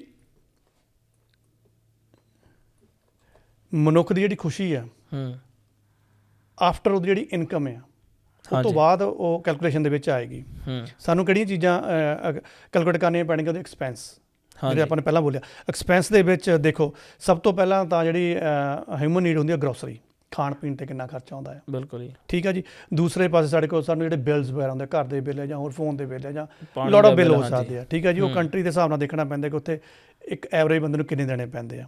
ਮੈਡੀਕਲ ਦਾ ਐਕਸਪੈਂਸ ਸਾਨੂੰ ਇਹਦੇ ਵਿੱਚ ਕਾਊਂਟ ਕਰਨਾ ਪਏਗਾ। ਇਹ ਮੈਂ ਐਗਜ਼ਾਮਪਲਸ ਮੂਹਰੇ ਲੈ ਕੇ ਆਵਾਂਗਾ, ਅਮਰੀਕਾ 'ਚ ਕਿੰਨਾ ਲੱਗਦਾ, ਇੰਡੀਆ 'ਚ ਕਿੰਨਾ ਲੱਗਦਾ, ਜਾਂ ਯੂਰਪ ਦੇ ਵਿੱਚ ਕਿੰਨਾ ਲੱਗਦਾ। ਅਤੇ ਇੱਕ ਸਭ ਤੋਂ ਵੱਡੀ ਚੀਜ਼ ਹੋਰ ਹੁੰਦੀ ਆ, ਕਿਡਸ ਦੀ ਜਿਹੜੀ ਬੱਚਿਆਂ ਦੀ ਐਜੂਕੇਸ਼ਨ ਹੈ ਉਹਦੇ ਉੱਪਰ ਕਿੰਨਾ ਐਕਸਪੈਂਸ ਆਉਂਦਾ ਹੈ। ਇਹਨੂੰ ਵੀ ਆਪਾਂ ਇੰਡੀਆ ਦੇ ਨਾਲ ਕੰਪੇਅਰ ਕਰਾਂਗੇ। ਮਤਲਬ ਕਿ ਜਿੰਨਾ ਉਹਨਾਂ ਨੇ ਕਮਾਇਆ ਆ, ਉਹਦੇ ਵਿੱਚੋਂ ਜਦੋਂ ਤੱਕ ਅਸੀਂ ਇਹ ਵਾਲੇ ਐਕਸਪੈਂਸ ਨਹੀਂ ਕੱਢ ਦਿੰਦੇ, ਉਦੋਂ ਤੱਕ ਆਪਾਂ ਜਿਹੜੀ ਬਾਅਦ 'ਚੋਂ ਖੁਸ਼ੀ ਮਿਲਣੀ ਹੈ ਇਨਕਮ ਤੋਂ, ਉਹਨੂੰ ਆਪਾਂ ਗਿਆਤ ਨਹੀਂ ਕਰ ਸਕਦੇ। ਮਤਲਬ ਇਹ ਵੀ ਹੋ ਸਕਦਾ ਜੀ, ਇਹ ਸਾਰੇ ਬਿੱਲ ਕੱਢਣ ਤੋਂ ਬਾਅਦ ਵੀ ਜਿਹੜੀ ਪਿੱਛੇ ਸਾਡੇ ਕੋਲ ਰਹਿ ਗਈ ਹੈ ਇਨਕਮ ਜੀ, ਤੁਸੀਂ ਇਹ ਕਹਿੰਦੇ ਹੋ ਕਿ ਵੀ ਉਹਦੇ ਨਾਲ ਹੈਪੀਨੈਸ ਮਤਲਬ ਪਤਾ ਲੱਗੇਗੀ ਕਿ ਵੀ ਇਹਨਾਂ ਦੇ ਕੋਲ ਐਂਡ ਦੇ ਵਿੱਚ ਕਿੰਨੇ ਪੈਸੇ ਬਚੇ ਆ, ਅਤੇ ਇਹਨਾਂ ਨੇ ਘੱਟ ਪੈਸੇ ਖਰਚ ਕਰਕੇ ਜ਼ਿਆਦਾ ਪੈਸੇ ਬਚਾ ਲਏ ਆ, ਅਤੇ ਉਹਦੇ ਨਾਲ ਇਹਨਾਂ ਦੀ ਖੁਸ਼ੀ ਨਾਪੀ ਜਾ ਰਹੀ ਹੈ। ਜੀ ਬਿਲਕੁਲ। ਇਹਦੇ ਵਿੱਚ ਸਮਝਣ ਦੇ ਲਈ ਹੁਣ ਥੋੜ੍ਹਾ ਜਿਹਾ ਆਪਾਂ ਨੂੰ ਟੈਕਨੀਕਲੀ ਚੱਲਣਾ ਪਏਗਾ। ਆਪਾਂ ਥੋੜ੍ਹੀ ਐਗਜ਼ਾਮਪਲ ਬਣਾ ਕੇ ਚੱਲਦੇ ਹਾਂ, ਤੁਸੀਂ ਕਿ ਐਗਜ਼ਾਮਪਲ ਬਣਾਓ। ਸਭ ਤੋਂ ਪਹਿਲਾਂ ਆਪਾਂ ਅਮਰੀਕਾ ਵਾਲੇ ਬੰਦੇ 'ਤੇ ਆਉਂਦੇ ਹਾਂ, ਕਿ ਮਿਸਟਰ ਯੂ ਦੇ ਉੱਪਰ ਆਉਂਦੇ ਹਾਂ। ਇਹਦੇ ਵਿੱਚ ਇਕਨੋਮਿਕਸ ਦੇ ਮੈਂ ਕੁਛ ਫੈਕਟਰ ਜਿਹਾ ਰੱਖਾਂਗੇ, ਉਹ ਤੁਹਾਨੂੰ ਸਮਝਣ ਦੀ ਲੋੜ ਪਏਗੀ। ਜਿੱਦਾਂ ਸਾਡੇ ਕੋਲ ਟਰਮਸ ਆਉਂਦੀਆਂ ਇਕਨੋਮਿਕਸ ਦੀਆਂ, GDP ਆਉਂਦੀ ਆ, ਇੱਕ ਹੁੰਦੀ ਆ GDP ਪਰ ਕੈਪਟਾ, ਇੱਕ ਹੁੰਦੀ ਆ ਰੀਅਲ GDP, ਅਤੇ ਇੱਕ ਹੁੰਦੀ ਆ ਕਿਸੇ ਚੀਜ਼ ਦੀ ਜਾਂ ਕਿਸੇ ਬੰਦੇ ਦੀ ਕਿਸੇ ਪ੍ਰੋਡਕਟ ਦੇ ਲਈ ਪਰਚੇਜ਼ਿੰਗ ਪਾਵਰ, ਕਿ ਉਹਦੀ ਪਰਚੇਜ਼ਿੰਗ ਪਾਵਰ ਪ੍ਰਾਇਓਰਟੀ ਕਿੰਨੀ ਬਣਦੀ ਆ। GDP ਕੀ ਆ? GDP ਨੂੰ ਜੇ ਆਪਾਂ ਸੌਖੇ ਸ਼ਬਦਾਂ ਦੇ ਵਿੱਚ ਸਮਝਣਾ ਹੋਵੇ, ਗ੍ਰੋਸ ਡੋਮੈਸਟਿਕ ਪ੍ਰੋਡਕਟ ਇਹਨੂੰ ਕਹਿੰਦੇ ਆ, ਕਿ ਕੁੱਲ ਘਰੇਲੂ ਉਤਪਾਦ ਕਿਸੇ ਦੇਸ਼ ਦਾ। ਕਿਸੇ ਵੀ ਦੇਸ਼ ਦੀ ਅਰਥ ਵਿਵਸਥਾ ਯਾਨੀ ਕਿ ਇਕੋਨਮੀ ਨੂੰ ਜਾਣਨ ਦੇ ਲਈ ਕਿ ਉਹ ਕਿੰਨੀ ਆ, ਇਹ ਉਹਦੀ GDP ਤੋਂ ਪਤਾ ਲੱਗਦਾ, ਠੀਕ ਹੈ ਜੀ। ਮਤਲਬ ਕਿ ਇੱਕ ਨਿਸ਼ਚਿਤ ਸਮੇਂ ਵਿੱਚ ਉਸ ਇਕੋਨਮੀ ਦੁਆਰਾ ਪੈਦਾ ਕੀਤੇ ਸਮਾਨ ਅਤੇ ਸੇਵਾਵਾਂ ਸਰਵਿਸਿਜ਼ ਦਾ ਕੁੱਲ ਅੰਤਮ ਮੁੱਲ ਕੀ ਆ। ਹੋਰ ਸੌਖਾ ਕਰ ਦੇਵਾਂ ਜੀ, ਕਿਸੇ ਦੇਸ਼ ਦੀ ਟੋਟਲ ਨੈਟ ਵਰਥ ਜੋ ਪੂਰਾ ਸਾਲ ਸੇਲ ਕਰਦਾ ਆ, ਉਹਦੀ GDP ਆ। ਲਓ ਹੁਣ ਦਿਮਾਗ ਥੋੜ੍ਹਾ ਜਿਹਾ ਕਨਫਿਊਜ਼ ਹੋ ਗਿਆ। ਹੁਣ ਤੁਹਾਨੂੰ ਲੱਗਣਾ ਵੀ ਯਾਰ ਕੋਈ ਸੌਖੀ ਜਿਹੀ ਐਗਜ਼ਾਮਪਲ ਦਿਓ। ਲਓ ਸੌਖੀ ਐਗਜ਼ਾਮਪਲ ਲੈ ਕੇ ਚੱਲਦੇ ਹਾਂ। ਇੰਡੀਆ ਦੀ GDP ਕੱਢਣ ਲੱਗੇ ਆ, ਉਦਾਹਰਨ ਬਣਾਉਣ ਲੱਗੇ, ਮੈਂ ਉਹ ਅਸਲ GDP ਡਾਟਾ ਨਹੀਂ ਚੱਕਣ ਲੱਗਾ, ਇੱਕ ਆਪਾਂ ਨੂੰ ਸੌਖਾ ਸਮਝ ਆਵੇ। ਮੰਨ ਲਓ ਇੱਕ ਸਰਟਨ ਪੀਰੀਅਡ, ਇੱਕ ਪੂਰੇ ਸਾਲ ਦੇ ਵਿੱਚ ਇੰਡੀਆ ਦੀ GDP ਆਪਾਂ ਕੈਲਕੂਲੇਟ ਕਰਨ ਲੱਗੇ ਹਾਂ। ਇੰਡੀਆ ਨੇ 10 ਕੱਪ, ਇੱਕ ਕੱਪ ਦੀ ਕੀਮਤ ਸੀਗੀ 16 ਰੁਪਈਏ, ਉਹ ਬਣਾਏ ਆ, ਠੀਕ ਹੈ ਜੀ। 160 ਰੁਪਏ ਦੇ ਹੋ ਗਏ ਕੱਪ, ਠੀਕ ਹੈ ਜੀ। 160 ਰੁਪਏ ਦੇ ਸਾਡੇ ਕੋਲ ਕੱਪ ਹੋ ਗਏ 10 ਗੁਣਾ 16। ਹਾਂਜੀ ਨਾਲੇ ਉਹਨਾਂ ਨੇ 10 ਪਲੇਟਾਂ ਬਣਾਈਆਂ, ਇੱਕ ਦੀ ਕੀਮਤ ਸੀਗੀ 5, 10 ਗੁਣਾ 5 ਹੋ ਗਿਆ 50 50 ਹੋ ਗਏ। 160 ਤੇ 5 ਨੂੰ ਜਮ੍ਹਾਂ ਕਰ ਦਿਓ, 50 ਨੂੰ 210 ਹਾਂ 50 ਨੂੰ ਜਮ੍ਹਾਂ ਕਰ ਦਿਓ ਤੇ 210 ਬਣ ਗਿਆ। ਹਾਂਜੀ ਸੋ ਇਹ 10 ਕੀ ਆ, ਇੰਡੀਆ ਦੀ GDP ਆ। 210 ਰੁਪਈਏ ਇੰਡੀਆ ਦੀ ਉਸ GDP ਪਾਰਟੀਕੂਲਰ ਸਮੇਂ ਦੀ GDP ਆ, ਜਿੰਨਾ ਉਹਨਾਂ ਨੇ ਵੇਚਿਆ। ਹਾਂਜੀ। ਠੀਕ ਕਿਉਂਕਿ ਜਿੰਨੀਆਂ ਚੀਜ਼ਾਂ ਬਣਾਈਆਂ, ਜਿੰਨੀ ਕੀਮਤ ਦੇ ਨਾਲ ਬਣੀ ਆ, ਜਾਂ ਤਾਂ ਉਹਦੀ ਸੇਲ ਉਸ ਦੇਸ਼ ਚੋਂ ਜਾਂ ਉਹਨੇ ਬਾਹਰ ਭੇਜੀਆਂ। ਹਾਂਜੀ, ਮਤਲਬ ਇਹ ਗ੍ਰੋਸ ਪ੍ਰੋਫਿਟ ਜਿੱਦਾਂ ਕਹਿ ਦਿੰਦੇ ਜੀ, ਹਾਂਜੀ ਉਹ ਹੈ ਇਹ ਗ੍ਰੋਸ ਪ੍ਰੋਫਿਟ ਉਸ ਦੇਸ਼ ਦੀ GDP ਦਾ ਜਿਹੜਾ ਅਮਾਊਂਟ ਹੈ ਉਹਦੀ ਆਪਣੀ ਕਰੰਸੀ 'ਚ ਆ। ਹਾਂਜੀ ਹਾਂਜੀ ਠੀਕ ਹੈ ਨਾ, ਇੱਥੇ ਥੋੜਾ ਸਮਝਣਾ ਪਏਗਾ। ਸੋ ਇੰਡੀਆ ਦੇ ਸੰਦਰਭ ਦੇ ਵਿੱਚ 210 ਰੁਪਈਏ ਉਹਦੀ GDP ਆ। ਹਾਂਜੀ ਪਰ ਜਦੋਂ ਇਹ ਇੰਟਰਨੈਸ਼ਨਲ ਲੈਵਲ ਤੇ ਅੰਕੀ ਜਾਊਗੀ, ਫਿਰ ਤੇ ਰੁਪਈਆਂ ਥੋੜਾ ਅੰਕੀ ਜਾਊਗੀ। ਉਹ ਤਾਂ ਡਾਲਰ ਜਾਣੀ ਕਿ ਫਿਰ ਇੰਡੀਆ ਨੂੰ ਉਸ ਸਾਲ ਦਾ, ਉਸ ਪਾਰਟੀਕੂਲਰ ਟਾਈਮ ਦਾ ਜਿਹੜਾ GDP ਉਹਨੇ ਬਣਾਈ ਸੀ 210 ਦੀ, ਉਹ ਵਾਲਾ ਡਾਟਾ ਵਰਲਡ ਬੈਂਕ ਵਗੈਰਾ ਨੂੰ ਜਾਂ ਇੰਟਰਨੈਸ਼ਨਲ ਜਿਹੜੀਆਂ ਆਰਗੇਨਾਈਜੇਸ਼ਨਸ ਬੋਡੀਆਂ ਉਹਨਾਂ ਨੂੰ ਸਪਲਾਈ ਕਰਨਾ ਪਏਗਾ। ਹਾਂਜੀ ਹੁਣ ਇੰਟਰਨੈਸ਼ਨਲ ਲੈਵਲ ਦੇ ਉੱਪਰ ਚੱਲਦਾ ਹੈਗਾ ਡਾਲਰ, ਫਿਰ ਇਹ $4 ਬਣ ਜਾਣੇ। ਸੋ ਇਹਨਾਂ ਨੂੰ ਉਹ ਡਾਲਰ ਦੇ ਵਿੱਚ ਕਨਵਰਟ ਕਰਨਗੇ। ਸੋ 210 ਨੂੰ ਫਿਰ ਜੇ ਆਪਾਂ ਇਹ ਮੰਨ ਕੇ ਚੱਲੀਏ ਵੀ 83 ਰੁਪਏ ਅਮਰੀਕਨ ਡਾਲਰ ਦਾ ਰੇਟ ਚੱਲਦਾ ਆ। ਵੈਸੇ ਤਾਂ ਮੇਰੇ ਖਿਆਲ ਜਿਹੜਾ ਨਵਾਂ ਡਾਟਾ ਆਇਆ ਉਹਦੇ ਵਿੱਚ ਕਹਿੰਦੇ ਆ ਵੀ $2.5 ਲਾਇਆ ਜਾਵੇ, 85 ਹੋ ਗਿਆ, ਆਪਾਂ ਅੰਦਾਜ਼ਾ ਚਲੋ ਆਪਾਂ 83 ਲਾ ਲੈਂਦੇ ਆ। ਸੋ GDP ਓਵਰ ਫੋਰੈਕਸ ਰੇਟ ਜਿਹੜਾ ਆ 210/83 ਜਿਹੜਾ ਐਕਸਚੇਂਜ ਰੇਟ ਆ। ਸੋ ਇੰਡੀਆ ਦੀ ਇੰਟਰਨੈਸ਼ਨਲ ਲੈਵਲ ਦੇ ਉੱਪਰ ਡਾਲਰ ਦੇ ਵਿੱਚ GDP ਕਿੰਨੀ ਆਈ ਆ, $2.5। ਹਾਂਜੀ ਠੀਕ ਹੈ ਜੀ। ਸੋ ਇਹ ਜਿਹੜਾ GDP ਆਪਾਂ $2.5 ਕੱਢੀ ਆ ਇੰਡੀਆ ਦੀ ਇੰਟਰਨੈਸ਼ਨਲ ਲੈਵਲ ਦੇ ਉੱਪਰ, ਇਹਨੂੰ ਆਪਾਂ ਅਸਲ 'ਚ GDP ਨਹੀਂ ਕਹਿੰਦੇ, ਇਹਨੂੰ ਕਹਿੰਦੇ ਆਪਾਂ ਨੋਮੀਨਲ GDP। ਕਿ ਕਰੰਟ ਜਿਹੜੇ ਆਪਣੇ ਕੋਲ ਪ੍ਰਾਈਸਿਸ ਦੇ ਅੰਕੜੇ ਆਏ ਆ ਉਹੀ ਲਾਏ ਆ, ਆਪਾਂ ਕੋਈ ਪਿਛਲਾ ਬਾਹਲਾ ਡਾਟਾ ਨਹੀਂ ਚੱਕਿਆ ਕੋਈ, ਜਾਂ ਆਪਾਂ ਨੇ ਇਹ ਨਹੀਂ ਕਿਹਾ ਵੀ 10 ਸਾਲਾਂ ਦੇ ਵਿੱਚ ਇੰਨਾ ਹੋਇਆ, ਉਹ ਕੁਝ ਹੋਰ ਚੀਜ਼ ਬਣ ਜਾਂਦੀ ਹੈ। ਹਾਂਜੀ, ਇਹ ਭਾਜੀ ਮਤਲਬ ਨੋਮੀਨਲ ਹੋ ਗਈ ਜਿਹੜੀ GDP, ਕਿ ਵੀ ਹਾਂਜੀ ਕਿੰਨਾ ਸਮਾਨ ਤੁਸੀਂ ਵੇਚਿਆ, ਜਿੰਨੇ ਪੈਸੇ ਤੁਹਾਡੇ ਕੋਲ ਆਏ ਆ, ਔਰ ਤੁਸੀਂ ਵਰਲਡ ਬੈਂਕ ਨੂੰ ਜੋ ਦਿੱਤੇ ਆ, ਤਾਂ ਉਹ ਜਿਹੜਾ ਡਾਲਰਸ ਦੇ ਵਿੱਚ ਆਇਆ ਉਹ ਨੋਮੀਨਲ GDP ਹੋ ਗਈ ਤੁਹਾਡੀ। ਠੀਕ ਹੈ ਜੀ। ਇਸ ਤੋਂ ਬਾਅਦ ਵੀ ਕੋਈ, ਫਿਰ ਇਸ ਤੋਂ ਬਾਅਦ ਵੀ ਕੋਈ GDP ਹੁੰਦੀ ਹੈ? ਬਿਲਕੁਲ। ਅੱਜ ਕੱਲ੍ਹ ਛਲਾਵਾ ਕੰਟਰੀਆਂ ਦਾ ਇਹ ਚੱਲਦਾ ਆ ਕਿ ਉਹ ਕਹਿ ਦਿੰਦੇ ਆ ਕਿ ਸਾਡੀ GDP ਇੰਨੀ ਆ ਗਈ ਆ। ਹਾਂਜੀ। ਲੇਕਿਨ ਜਿਹੜੇ ਅਰਥ ਸ਼ਾਸਤਰੀ ਆ ਜਾਂ ਜਿਹੜੇ ਇਹ ਚੀਜ਼ ਨੂੰ ਸਮਝ ਰੱਖਦੇ ਆ, ਉਹ ਫਿਰ ਇਹ ਦਵਾਈ ਪਾਉਂਦੇ ਆ ਕਿ ਜੋ ਤੁਹਾਨੂੰ GDP ਦਿਖਾ ਰਹੇ ਆ, ਅਸਲ 'ਚ ਉਹ ਦੇਸ਼ ਦੇ ਵਿੱਚ ਹੈ ਨਹੀਂ, ਕਿ ਅੰਦਰੋਂ ਕੰਮ ਖੋਖਲਾ ਹੀ ਆ। ਓਕੇ। ਇੰਡੀਆ ਦੇ ਉੱਪਰ ਇਹ ਬਲੇਮ ਲੱਗਦੇ ਆ ਕਿ 6.2 ਦਿਖਾਤੀ ਜਾਂ ਇੰਨੀ ਦਿਖਾਤੀ, ਪਰ ਜਿਹੜੇ ਅਰਥ ਸ਼ਾਸਤਰੀ ਕਹਿੰਦੇ ਆ, ਉਹ ਕਹਿੰਦੇ ਭਾਈ 4 ਹੀ ਮਸੀਆਂ, ਸਿਰਫ ਤੁਹਾਡੇ ਡਾਟਾ ਦੇ ਛਲਾਵੇ ਆ। ਉਹ ਵੀ ਮੈਂ, ਕਿਉਂਕਿ ਇਹ ਕੈਲਕੂਲੇਸ਼ਨ ਆਪਾਂ ਨੂੰ ਕਰਨੀਆਂ ਪੈਣਗੀਆਂ, ਐਂਡ ਜਾ ਕੇ ਅਸਰ ਪਾਉਣੀਆਂ ਆ ਉਸ ਐਵਰੇਜ ਬੰਦੇ ਦੀ ਇਨਕਮ ਦੇ ਉੱਪਰ। ਹਾਂਜੀ। GDP ਤੋਂ ਬਾਅਦ ਸਾਡੇ ਕੋਲ ਰੀਅਲ GDP ਆਉਂਦੀ ਆ। ਰੀਅਲ GDP ਕੀ ਆ ਕਿ ਕਿਸੇ ਆਪਾਂ ਪਾਰਟੀਕੂਲਰ ਟਾਈਮ ਫਰੇਮ ਬਣਾ ਲੈਂਦੇ ਆ ਕਿ ਇੰਨੇ ਸਮੇਂ 'ਚ ਕਿਸੇ ਦੇਸ਼ ਦੀ ਰੀਅਲ ਗਰੋਥ ਕਿੰਨੀ ਹੋਈ ਆ। ਆਪਾਂ ਇੰਡੀਆ ਦੀ ਐਗਜ਼ਾਮਪਲ ਲੈ ਕੇ ਚੱਲੇ ਸੀ, ਆਪਾਂ ਕਹਿੰਦੇ ਆ ਵੀ ਕਿਸੇ ਪਾਰਟੀਕੂਲਰ ਟਾਈਮ ਦੇ ਵਿੱਚ, ਸੈਟ ਆਫ ਈਅਰ ਦੇ ਵਿੱਚ ਇੰਡੀਆ ਦੀ ਰੀਅਲ ਗਰੋਥ ਕੀ ਆ। ਹਾਂਜੀ। ਐਗਜ਼ਾਮਪਲ ਬਣਾ ਲੈਂਦੇ ਆ ਕਿ 2010 ਵਾਲਾ ਤੋਂ ਲੈ ਕੇ 2024 ਤੱਕ, ਹਾਂਜੀ, ਉਹਦੇ ਵਿੱਚ ਇੰਡੀਆ ਦਾ ਕਿੰਨਾ ਵਿਕਾਸ ਹੋਇਆ, ਕਿੰਨੀ ਗਰੋਥ ਆ। ਉਹਦੇ ਫਾਰਮੂਲਾ ਕੀ ਲੱਗਦਾ ਕਿ ਨੋਮੀਨਲ ਜਿਹੜੀ GDP ਸੀਗੀ 2024 ਉੱਪਰ ਰੱਖੋ ਬਟਾ ਉਹਨੂੰ 2010 ਕਰ ਦਿਓ, ਜਿਹੜਾ ਉਹਦਾ ਬੇਸ ਹੀ GDP ਆ, ਤਾਂ ਉਹ ਜਿਹੜਾ ਡਿਫਰੈਂਸ ਆਊਗਾ ਉਹ ਸਾਡੀ ਰੀਅਲ GDP ਆ ਜਾਂਦੀ ਆ। ਹਾਂਜੀ। ਤੇ ਗੱਲ ਹੁਣ ਫਿਰ ਨਹੀਂ ਇੱਥੇ ਜਾ ਕੇ ਮੁੱਕਦੀ ਹੈਗੀ। ਹਾਂਜੀ। ਇਹ ਵੀ ਇੱਕ ਛਲਾਵਾ ਰਹਿ ਜਾਂਦਾ ਆ ਜਦੋਂ ਦੇਸ਼ ਥੋੜ੍ਹਾ ਜਿਹਾ ਵੱਧ ਚੜ੍ਹ ਕੇ ਬੋਲਦੇ ਆ। ਇਸ ਤੋਂ ਬਾਅਦ ਸਾਨੂੰ ਆਉਣਾ ਪਏਗਾ ਪਰ ਕੈਪਟਾ GDP ਦੇ ਉੱਪਰ। ਆਪਾਂ ਕਈ ਵਾਰ ਟਰਮ ਯੂਜ਼ ਕਰਦੇ ਹਾਂ ਵੀ ਪਰ ਕੈਪਟਾ ਇਨਕਮ ਤਾਂ ਬਾਈ ਤੇਰੀ ਥੋੜ੍ਹੀ ਬਣਦੀ ਆ, ਉੱਦਾਂ ਬੜੀਆਂ ਉੱਪਰ ਫਿਗਰਾਂ ਹੁੰਦੀਆਂ ਆ। ਸੋ ਹਰ ਇੱਕ ਨਾਗਰਿਕ ਦੀ ਇਕੱਲੇ ਦੀ ਇਨਕਮ ਕੱਢਣ ਨੂੰ ਆਪਾਂ ਕਹਿੰਦੇ ਆ ਪਰ ਕੈਪਟਾ GDP। ਜਦੋਂ ਆਪਾਂ ਪਰ ਕੈਪਟਾ GDP ਕੱਢ ਲਾਂਗੇ ਤਾਂ ਉਸ ਦੇਸ਼ ਦੀ ਪਾਪੂਲੇਸ਼ਨ ਆ, ਜਦੋਂ ਉਹਨੂੰ ਆਪਾਂ ਤਕਸੀਮ ਕਰ ਦੇਂਗੇ ਤਾਂ ਇਕੱਲੇ ਬੰਦੇ ਦੀ ਆ ਜਾਊਗੀ। ਸੋ ਸਭ ਤੋਂ ਪਹਿਲਾਂ ਤਾਂ ਦੇਸ਼ ਦੀ ਪਰ ਕੈਪਟਾ GDP ਕੱਢਣੀ ਪਏਗੀ। ਇਹ ਭਾਜੀ ਮਤਲਬ ਜਿਹੜੀ ਪਰ ਕੈਪੀਟਾ ਇਨਕਮ ਹੈ, ਇਹ ਇੱਕ ਐਵਰੇਜ ਹੀ ਕੱਢੀ ਜਾ ਰਹੀ ਹੈ, ਮਤਲਬ ਇਕੱਲੇ ਬੰਦੇ ਦੀ। ਹਾਂ, ਇਕੱਲੇ ਬੰਦੇ ਦੀ। ਕਿ ਮਤਲਬ ਆਪਾਂ ਦੇਖ ਲੈਂਦੇ ਕਿ ਵੀ ਇੰਨਾ ਸਮਾਨ ਵਿਕਿਆ, ਤਾਂ ਫਿਰ ਮੰਨ ਲਓ ਕਿ 200 ਦਾ ਸਮਾਨ ਵਿਕਿਆ, ਤੇ ਫਿਰ ਆਪਾਂ ਅੰਦਾਜ਼ਾ ਲਾ ਲੈਂਦੇ ਵੀ 4 ਬੰਦੇ ਆ ਇੱਥੇ, ਤਾਂ 4 ਨਾਲ ਡਿਵਾਈਡ ਕੀਤਾ ਤਾਂ ਪਰ ਕੈਪੀਟਾ ਇਨਕਮ ਮਤਲਬ ਨਿਕਲ ਗਈ ਜਿਹਦਾ 50 ਰੁਪਏ। ਇਹ ਹਿਸਾਬ ਤਾਂ ਹੋ ਗਿਆ ਜੀ। ਪਰ ਕੈਪੀਟਾ ਇਨਕਮ ਕੱਢਣ ਤੋਂ ਪਹਿਲਾਂ ਪਰ ਕੈਪੀਟਾ GDP ਕੱਢਣੀ ਪੈਣੀ ਆ ਪੂਰੇ ਮੁਲਕ ਦੀ। ਅੱਛਾ ਜੀ। ਜਦੋਂ ਉਹ ਇੱਕ ਓਵਰਆਲ ਸਾਡੇ ਕੋਲ ਫਿਗਰ ਆ ਜਾਏਗੀ ਫਿਰ ਹੀ ਉਹਨੂੰ ਆਪਾਂ ਉਸ ਪਾਪੂਲੇਸ਼ਨ ਨਾਲ ਡਿਵਾਈਡ ਕਰਾਂਗੇ। ਠੀਕ ਹੈ ਨਾ, ਜਿੰਨੀ ਜ਼ਿਆਦਾ ਪਾਪੂਲੇਸ਼ਨ ਹੋਗੀ ਉਨਾ ਹਿੱਸਾ ਛੋਟਾ ਬਣ ਜਾਏਗਾ, ਉੱਥੇ ਮਾਰ ਖਾਂਦੇ ਫਿਰ ਕੰਟਰੀ ਜਾ ਕੇ।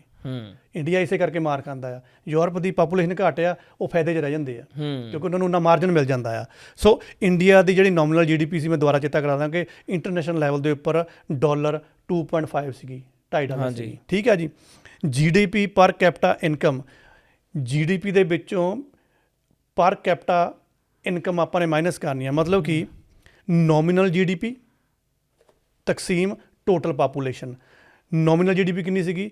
$2.5 ਤਕਸੀਮ, ਮੰਨ ਲਓ ਆਪਾਂ ਕਹਿੰਦੇ ਜਿਹੜੇ 10 ਲੋਕ ਸੀਗੇ। ਹਾਂਜੀ, ਠੀਕ ਹੈ ਜੀ। ਜੇ 10 ਲੋਕ ਸੀਗੇ ਤਾਂ ਸਾਡੇ ਕੋਲ ਜਿਹੜੀ ਪਰ ਕੈਪੀਟਾ ਇਨਕਮ ਇੱਕ ਇਕੱਲੇ ਬੰਦੇ ਦੀ ਬਣੀ ਆ, ਉਹ ਬਣੀ ਆ 0.25। ਹਾਂਜੀ, ਇਹੀ ਜੇ ਯੂਰਪ ਹੁੰਦਾ ਆਪਾਂ ਕਹਿੰਦੇ ਜੀ ਉੱਥੇ 3 ਲੋਕ ਸੀਗੇ ਤਾਂ ਆਪ ਹੀ ਫਿਰ 2.5 ਗੁਣਾ ਬਣ ਜਾਣੀ ਸੀਗੀ। ਤੇ ਜਦੋਂ ਖਰਚੇ ਘਟ ਗਏ ਆ, ਸਾਡੇ ਕੋਲ ਚਾਹੇ ਇਨਕਮ ਵੀ ਘੱਟ ਸੀਗੀ ਪਰ ਕੈਪੀਟਾ ਇਨਕਮ ਸਾਡੀ ਜ਼ਿਆਦਾ ਆ ਰਹੀ ਹੈ, ਇਹਦਾ ਮਤਲਬ ਸਾਨੂੰ ਫਿਰ ਸਾਡੀ ਪਰਚੇਜ਼ਿੰਗ ਪਾਵਰ ਵੱਧ ਗਈ, ਸਾਡੇ ਖਰਚੇ ਘੱਟ ਆ, ਸਾਡੇ ਕੋਲ ਇਨਕਮ ਰਿਸੋਰਸਿਸ ਜ਼ਿਆਦਾ ਪਏ ਆ। ਸੋ ਇਹ ਪੈਰਾਮੀਟਰਸ ਚੱਲਦੇ ਆਉਂਦੇ ਆ ਜਦੋਂ ਆਪਾਂ ਕੈਲਕੂਲੇਸ਼ਨਾਂ ਕਰਦੇ ਆ ਕਿ ਯੂਰਪ ਵਾਲੇ ਫਿਰ ਕਿਹੜੇ ਫਾਇਦੇ 'ਚ ਰਹਿ ਜਾਂਦੇ ਆ। ਓਕੇ, ਇਹ ਮਤਲਬ ਪਰ ਕੈਪੀਟਾ ਇਨਕਮ ਦੇ ਨਾਲ ਹੀ ਹੈਪੀਨੈਸ, ਮਤਲਬ ਆਪਾਂ ਸਾਰਾ ਕੁਝ ਦੇਖ ਰਹੇ ਹਾਂ ਜੀ। ਪਰ ਇੱਥੇ ਆ ਕੇ ਆਪਾਂ ਇਹ ਕਹਿੰਦੇ ਆ ਵੀ ਇਹ ਜਿਹੜਾ ਡਾਟਾ ਆ, ਹਾਂਜੀ, ਇਹ ਹਜੇ ਕਹਿ ਲਓ ਵੀ ਇਹ ਡਾਟਾ ਹੀ ਆ, ਹਜੇ ਇੱਥੇ ਵੀ ਕੰਟਰੀ ਛਲਾਵਾ ਦੇ ਸਕਦੇ ਆ। ਹੁਣ ਇਸ ਡਾਟਾ ਦੇ ਵਿੱਚੋਂ ਫਾਈਨਲੀ ਆਪਾਂ ਨੂੰ ਕੀ ਕੱਢਣਾ ਪੈਂਦਾ? ਕਾਸਟ ਆਫ ਲਿਵਿੰਗ, ਜਿਹੜਾ ਕਿ ਮੱਦੇ ਨਜ਼ਰ ਹੀ ਨਹੀਂ ਕੀਤਾ ਜਾਂਦਾ ਕਿ ਅਸੀਂ ਆਪਣੇ ਜਿਉਣ ਦੇ ਲਈ ਆਪਣਾ ਜਿਹੜਾ ਗੁਜ਼ਰ ਬਸਰ ਕਰਨਾ ਆ, ਉਹਦੀਆਂ ਸਾਡੀਆਂ ਹੋਰ ਕਾਸਟਸ ਕਿਹੜੀਆਂ ਹੁੰਦੀਆਂ ਆ। ਜਦੋਂ ਤੱਕ ਉਹ ਡਿਡਕਟ ਨਹੀਂ ਹੋਣਗੀਆਂ ਉਦੋਂ ਤੱਕ ਆਪਾਂ ਨਹੀਂ ਕਹਿ ਸਕਦੇ ਕਿ ਫਲਾਣੇ ਦੇਸ਼ ਦੇ ਲੋਕੀ ਸੁਖੀ ਆ ਜਾਂ ਦੁਖੀ ਆ। ਅੱਜ ਜਿਹੜਾ ਇੰਡੀਆ ਦਾ ਮਿਡਲ ਮੈਨ ਆ, ਕੋਈ ਟੀਚਰ ਆ, ਉਹ 70,000 ਤਨਖਾਹ ਲੈ ਕੇ ਜਾਂ 80,000 ਤਨਖਾਹ ਲੈ ਕੇ ਵੀ ਕਹਿੰਦਾ ਆ ਨਹੀਂ ਮੇਰਾ ਨਹੀਂ ਇੱਥੇ ਗੁਜ਼ਾਰਾ ਹੁੰਦਾ, ਮੈਂ ਤਾਂ ਬਾਹਰ ਨੂੰ ਭੱਜੂ ਜਾਂ ਮੈਂ ਨਿਆਣੇ ਆਪਣੇ ਬਾਹਰ ਭੇਜੂ। ਹਾਂਜੀ, ਬਈ ਇੱਕ ਬੰਦਾ ਮਹੀਨੇ ਦਾ 80,000 ਬਣਾ ਰਿਹਾ ਆ, ਉਹ ਖੁਸ਼ ਕਿਉਂ ਨਹੀਂ ਹੈਗਾ? ਕਿਉਂਕਿ ਉਹਦੀ ਜਿਹੜੇ ਕਾਸਟ ਆਫ ਲਿਵਿੰਗਸ ਆ, ਉਹਦੇ ਵਿੱਚ ਵੀ ਕਈ ਫੈਕਟਰ ਆਉਂਦੇ ਆ, ਉਹ ਜਲਦੀ ਨਾਲ ਮੈਂ ਡਿਸਕਸ ਕਰਦਾ, ਉਹ ਇੰਨੇ ਜ਼ਿਆਦਾ ਹੋ ਜਾਂਦੇ ਆ, ਉਹਦੇ ਕੋਲ ਬਚਦਾ ਹੀ ਕੁਝ ਨਹੀਂ ਹੈਗਾ। ਕਿਸ ਮਤਲਬ ਥੋੜ੍ਹਾ ਜਿਹਾ ਭਾਈ ਇਹ ਵੀ ਦੱਸੋ, ਜਿੱਦਾਂ ਇੰਡੀਆ ਦੇ ਵਿੱਚ ਵੀ ਜੇ ਦੇਖਿਆ ਜਾਵੇ, ਚਲੋ ਨੋਮੀਨਲ ਜੋ ਵੀ GDP ਹੈ ਜਿੱਦਾਂ ਵੀ ਉੱਪਰ ਥੱਲੇ ਹੋ ਰਿਹਾ ਆ, ਚਲੋ ਇੱਕ ਯੂਰਪ ਨੂੰ ਅੱਜ ਆਪਾਂ ਕਹਿ ਰਹੇ ਹਾਂ ਬਹੁਤ ਖੁਸ਼ ਹੈ, ਪਰ ਲੇਕਿਨ ਇੰਡੀਆ ਦੇ ਵਿੱਚ ਕੁਝ ਬੰਦੇ 30,000 ਰੁਪਏ ਕਮਾ ਕੇ ਵੀ ਬਹੁਤ ਜ਼ਿਆਦਾ ਖੁਸ਼ ਹੋ ਜਾਂਦੇ ਅਤੇ 80,000 ਕਮਾਉਣ ਵਾਲੇ ਵੀ, ਜਿੱਦਾਂ ਤੁਸੀਂ ਹੁਣ ਮਾਸਟਰ ਦੀ ਗੱਲ ਕੀਤੀ ਹੈ, ਵੀ ਇਹਨਾਂ ਦੇ ਵਿੱਚ ਇਹ ਕੀ ਫਰਕ ਖੁਸ਼ੀ ਵਾਲਾ ਹਿਸਾਬ ਕਿਤਾਬ ਜੇ ਦੇਖਿਆ ਜਾਵੇ ਤਾਂ ਖਰਚੇ ਤਾਂ ਉੱਧਰ ਵੀ ਉਨੇ ਹੀ ਬਰਾਬਰ ਹੀ ਹੈ ਜੀ। ਹਾਂ, ਇਹ ਬੜਾ ਵਧੀਆ ਤੁਹਾਡਾ ਪੁਆਇੰਟ ਆ। ਇੰਡੀਆ ਦੇ ਸੰਦਰਭ ਦੇ ਵਿੱਚ ਜਦੋਂ ਇੱਥੇ ਤੱਕ ਆਪਾਂ ਜਾਂਦੇ ਨਾ, ਉਦੋਂ ਲੱਗਦਾ ਕਿ ਇੰਡੀਆ ਵਾਲੇ ਦੇ ਵਿੱਚ ਫਾਇਦੇ ਆ। ਹਾਂਜੀ, ਮਤਲਬ ਕਿ ਇੰਡੀਆ ਦੇ ਵਿੱਚ ਜਿਹੜਾ ਕਾਸਟ ਆਫ ਲਿਵਿੰਗ ਆ ਸਸਤਾ ਆ। ਹਾਂਜੀ, ਕਾਸਟ ਆਫ ਲਿਵਿੰਗ ਸਸਤਾ ਆ ਜਦੋਂ ਆਪਾਂ ਡਾਟਾ ਚੱਕਦੇ ਹਾਂ। ਹਾਂਜੀ, ਰੁਪਏ ਦੀ ਜਿਹੜੀ ਇੰਡੀਆ 'ਚ PPP ਆ, ਪਰਚੇਜ਼ਿੰਗ ਪਾਵਰ ਪ੍ਰਾਇਓਰਟੀ ਜਿਹੜੀ ਆ, $1 ਇਜ਼ ਇਕੁਅਲ ਟੂ ₹10 ਆਪਾਂ ਬਣਾ ਕੇ ਚੱਲਦੇ ਹਾਂ, ਮੰਨ ਲਓ। ਠੀਕ ਹੈ ਜੀ, ਠੀਕ ਹੈ ਜੀ। ਸਾਡੀ ਜਿਹੜੀ GDP ਸੀਗੀ ਉਹ ਸੀਗੀ ₹210। ਠੀਕ ਹੈ ਜੀ। ਸੋ PPP ਮਾਈਨਸ GDP 210 ਤਕਸੀਮ 10 ਕਰ ਦਿਓ, $1 ਬਣਦੀ ਆ। ਇਹ ਡਾਲਰ ਹੁਣ 21 ਕੀ ਆ? ਤੁਹਾਡੀ ਪਰਚੇਜ਼ਿੰਗ ਪਾਵਰ ਆ। ਹਾਂਜੀ, ਜਿਹੜੀ PPP GDP ਬਣਦੀ ਆ। ਹਾਂਜੀ, ਹੁਣ ਜੇ PPP minus GDP over total population ਕਰ ਦਈਏ ਕਿ $21/10 ਕਰ ਦਈਏ, ਇਹ ਤੁਹਾਡੇ ਕੋਲ $2.1 ਬਣਦੀ ਆ ਇੰਟਰਨੈਸ਼ਨਲ ਲੈਵਲ ਦੇ ਉੱਪਰ। ਠੀਕ ਆ ਜੀ। ਇਹਦਾ ਮਤਲਬ ਇਹ ਹੋਇਆ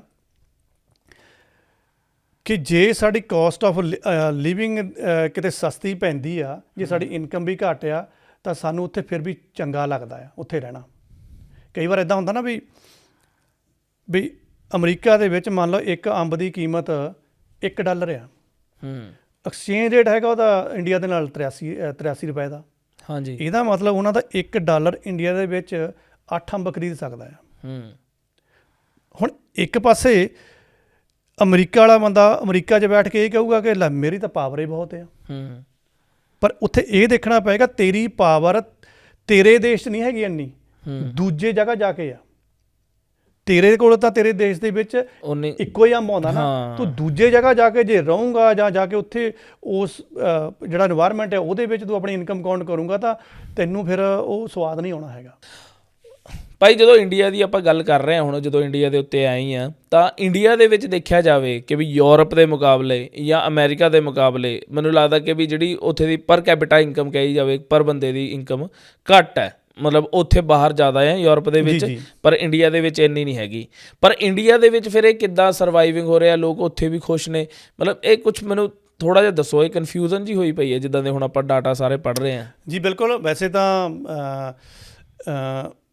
ਸਾਡੇ ਜਿਹੜੇ ਪੋਡਕਾਸਟ ਦੇ ਐਡੀਟਰ ਹੈ ਉਹ ਤੁਹਾਨੂੰ ਸ਼ੀਟਸ ਵੀ ਨਾਲ ਜ਼ਰੂਰ ਪਾਉਣਗੇ ਕਿ ਸਾਡੀ ਕੈਲਕੂਲੇਸ਼ਨ ਕਿੱਦਾਂ ਚੱਲਦੀ ਪਈ ਸੀਗੀ, ਕਿਉਂਕਿ ਜੇ ਮੈਂ ਸਾਰਾ ਚਾਰਟ ਨਾਲ ਦੇਈ ਜਾਵਾਂ ਕਿ ਹੁਣ ਉਹਦੀ ਇੰਨੀ ਇਨਕਮ ਰਹਿ ਗਈ, ਉਹਨੇ ਇੰਨੀ ਇਨਕਮ ਰਹਿ ਗਈ, ਥੋੜ੍ਹਾ ਕਨਫਿਊਜ਼ਿੰਗ ਹੋ ਜਾਣਾ ਹੈ। ਹਾਂਜੀ ਦੇਖੋ ਇਸ ਟਾਈਮ ਇੰਡੀਆ ਦੇ ਹਾਲਾਤ ਕੀ ਚੱਲਦੇ ਪਏ ਆ। ਇੰਡੀਆ ਦੇ ਵਿੱਚ ਜਿਹੜਾ ਤਾਂ ਬਹੁਤ ਬੜਾ ਧਨਾੜ ਬੰਦਾ ਆ, ਹਾਂਜੀ, ਜਿਹਦੇ ਕੋਲ ਅੰਨਾ ਪੈਸਾ ਆ, ਮੈਂ ਨਹੀਂ ਕਹਿੰਦਾ ਉਹ ਵਾਈਟ ਹੈ ਕਿ ਜਾਂ ਬਲੈਕ ਆ, ਉਹਦੇ ਕੋਲ ਪੈਸਾ ਇੰਨਾ ਕੁ ਜ਼ਿਆਦਾ ਆ ਕਿ ਜਿਹੜੀਆਂ ਉਹਦੇ ਜੀਵਨ ਦੇ ਲਈ ਜਿਉਣ ਦੇ ਲਈ ਜਿਹੜੀਆਂ ਕਾਸਟ ਆਫ ਲਿਵਿੰਗ ਆ, ਹਾਂਜੀ, ਉਹ ਜਿਹਦੇ ਵਿੱਚ ਆਪਣੇ ਐਜੂਕੇਸ਼ਨ ਦੀ ਗੱਲ ਕੀਤੀ ਆ, ਗਰੋਸਰੀ ਦੀ ਗੱਲ ਕੀਤੀ ਆ, ਬਿੱਲਾਂ ਦੀ ਗੱਲ ਕੀਤੀ ਆ, ਉਹ ਉਹਨਾਂ ਨੂੰ ਕੋਈ ਐਡਾ ਮਹਿੰਗਾ ਨਹੀਂ ਰੱਖਦਾ ਹੈਗਾ। ਹਾਂਜੀ, ਸੋ ਉਹਨਾਂ ਨੂੰ ਕੋਈ ਫਰਕ ਨਹੀਂ ਪੈਂਦਾ ਹੈ ਕਿ ਉਹਦੇ 1 ਰੁਪਏ ਦੇ ਨਾਲ ਕਿ ਉਹਨੂੰ ਕਿੰਨੇ ਅੰਬ ਘੱਟ ਆਉਂਦੇ ਜਾਂ ਵੱਧ ਆਉਂਦੇ ਆ, ਕਿਉਂਕਿ ਉਹਦੇ ਕੋਲ ਸਰਪਲਸ ਉੱਥੇ ਮਨੀ ਪਈ ਆ। ਹਾਂਜੀ। ਇੱਕ ਇਹੋ ਜਿਹਾ ਤਬਕਾ ਜਿਹੜਾ ਸਿਰਫ ਆਪਣਾ ਪੇਟ ਭਰਨ ਦੇ ਲਈ ਕਮਾਉਂਦਾ, ਉਹਨੂੰ ਪਤਾ ਹੀ ਨਹੀਂ ਹੈਗਾ ਕਿ ਮੈਂ ਘਰ ਵੀ ਰੱਖਣਾ ਜਾਂ ਮੇਰੀ ਕੋਈ ਸੇਵਿੰਗ ਵੀ ਹੋਣੀ ਜਾਂ ਕੀ ਹੋਣੀ, ਉਹ ਇਸ ਕੈਟਾਗਰੀ 'ਚੋਂ ਬਾਹਰ ਨਿਕਲ ਗਿਆ। ਹਾਂਜੀ। ਦੇਸ਼ ਦੀ ਇਕੋਨਮੀ ਕਿਹੜੀ ਕਲਾਸ ਨਾਲ ਚੱਲਦੀ ਹੈ? ਮਿਡਲ ਕਲਾਸ ਨਾਲ ਚੱਲਦੀ ਹੈ। ਇਕੋਨਮੀ ਦੇਸ਼ ਦੀ ਇਸ ਕਰਕੇ ਮਿਡਲ ਕਲਾਸ ਨਾਲ ਚੱਲਦੀ ਆ ਕਿਉਂਕਿ ਜੇ ਮਿਡਲ ਕਲਾਸ ਦੀ ਪਰਚੇਜ਼ਿੰਗ ਪਾਵਰ ਹੈ ਕਿ ਉਹਨੂੰ ਲੱਗਦਾ ਕਿ ਮੇਰੇ ਕੋਲ ਇਨਕਮ ਹੈ ਅਤੇ ਮੈਂ ਇੰਨੇ ਕੁ ਐਕਸਪੈਂਡੀਚਰ ਕਰ ਲੂੰਗਾ ਤਾਂ ਫਿਰ ਵੀ ਮੇਰੇ ਕੋਲ ਮਾੜਾ ਮੋਟਾ ਬਚ ਜਾਊਗਾ, ਉਹ ਜਿਹੜਾ ਵਿੱਚ ਮਨੀ ਇਨ ਕਰਦੇ ਰਹਿੰਦੇ ਆ, ਖਰਚਾ ਕਰਦੇ ਰਹਿੰਦੇ ਆ, ਉਹਨਾਂ ਹੀ ਤੁਹਾਡੀ GDP ਵੱਧਦੀ, ਉਹਨਾਂ ਹੀ ਤੁਹਾਡੀ ਇਨਕਮ ਵੱਧਦੀ ਆ।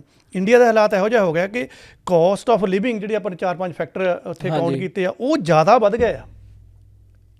ਅੱਛਾ ਜੀ। ਪਰ ਕੈਪੀਟਲ ਇਨਕਮ ਤਾਂ ਪਹਿਲਾਂ ਹੀ ਘਟਦੀ ਜਾ ਰਹੀ ਆ, ਕਾਸਟ ਆਫ ਲਿਵਿੰਗ ਹੋਰ ਜ਼ਿਆਦਾ ਵੱਧ ਗਈ ਆ। ਜਿਹੜਾ ਬੰਦਾ ਅੱਗੇ 70,000 ਦੇ ਵਿੱਚ ਹੈਪੀ ਸੀਗਾ, ਹੁਣ ਉਹਦੇ 70,000 ਦੇ ਉੱਪਰ ਜੇ ਤੁਹਾਡੇ ਮੈਡੀਕਲ ਦੇ ਬਿੱਲੇ ਇੰਨੇ ਜ਼ਿਆਦਾ ਆ ਜਾਂਦੇ ਜਾਂ ਬੱਚਿਆਂ ਦੀ ਪ੍ਰੀ ਨਰਸਰੀ ਦੀ 60,000 ਫੀਸ ਭਰਨੀ ਪੈਂਦੀ, ਉਹਨੂੰ ਲੱਗਦਾ ਕਿ ਮੇਰੇ ਕੋਲ ਤਾਂ ਬਚਿਆ ਹੀ ਕੱਖ ਨਹੀਂ ਹੈਗੀ। ਹਾਂਜੀ। ਸੋ ਇਸ ਕਰਕੇ ਜਿਹੜੇ 70,000 5 ਸਾਲ ਪਹਿਲਾਂ ਤੁਹਾਨੂੰ ਖੁਸ਼ੀ ਦਿੰਦੇ ਸੀਗੇ, ਅੱਜ ਉਹ ਖੁਸ਼ੀ ਨਹੀਂ ਦੇ ਰਿਹਾ। ਇਸ ਕਰਕੇ ਆਪਾਂ ਕਹਿੰਦੇ ਆ ਕਿ ਇੱਕੋ ਹੀ ਤਾਂ ਕਲਾਸ ਹੁੰਦੀ ਹੈ, ਮਿਡਲ ਕਲਾਸ, ਜਿਹਨਾਂ ਦੇਸ਼ ਦੀ ਇਕੋਨਮੀ ਨੇ ਸਰਵਾਈਵ ਕਰਨਾ ਹੁੰਦਾ ਆ, ਉਹ ਖੁਸ਼ ਨਹੀਂ ਹੈਗੀ। ਇਹਦਾ ਮਤਲਬ ਉਸ ਦੇਸ਼ ਦੀ ਜਨਤਾ ਖੁਸ਼ ਨਹੀਂ ਹੈਗੀ। ਇਸੇ ਕਰਕੇ ਇੰਡੀਆ ਵਾਲੇ ਫਿਰ ਕਹਿੰਦੇ ਵੀ ਨਿਕਲ ਜੇ ਇੱਥੋਂ। ਹੁਣ ਗੱਲ ਯੂਰਪ 'ਤੇ ਆਉਂਦੀ ਹੈ ਕਿ ਯੂਰਪ ਦੇ ਵਿੱਚ ਫਿਰ ਹੁਣ ਇਹੋ ਜਿਹਾ ਕੀ ਉਹਨਾਂ ਕੋਲ ਸਿਸਟਮ ਹੈਗਾ ਜਿਹਦੇ ਕਰਕੇ ਖੁਸ਼ ਆ। ਠੀਕ ਹੈ ਜੀ। ਜਦ ਕਿ ਹਜੇ ਤੱਕ ਜਿੰਨਾ ਆਪਾਂ ਨੇ ਡਾਟਾ ਡਿਸਕਸ ਕੀਤਾ ਉਹ ਇਹੀ ਹੈ ਕਿ ਉਹਨਾਂ ਦੀ ਇਨਕਮ ਵੀ ਘੱਟ ਆ।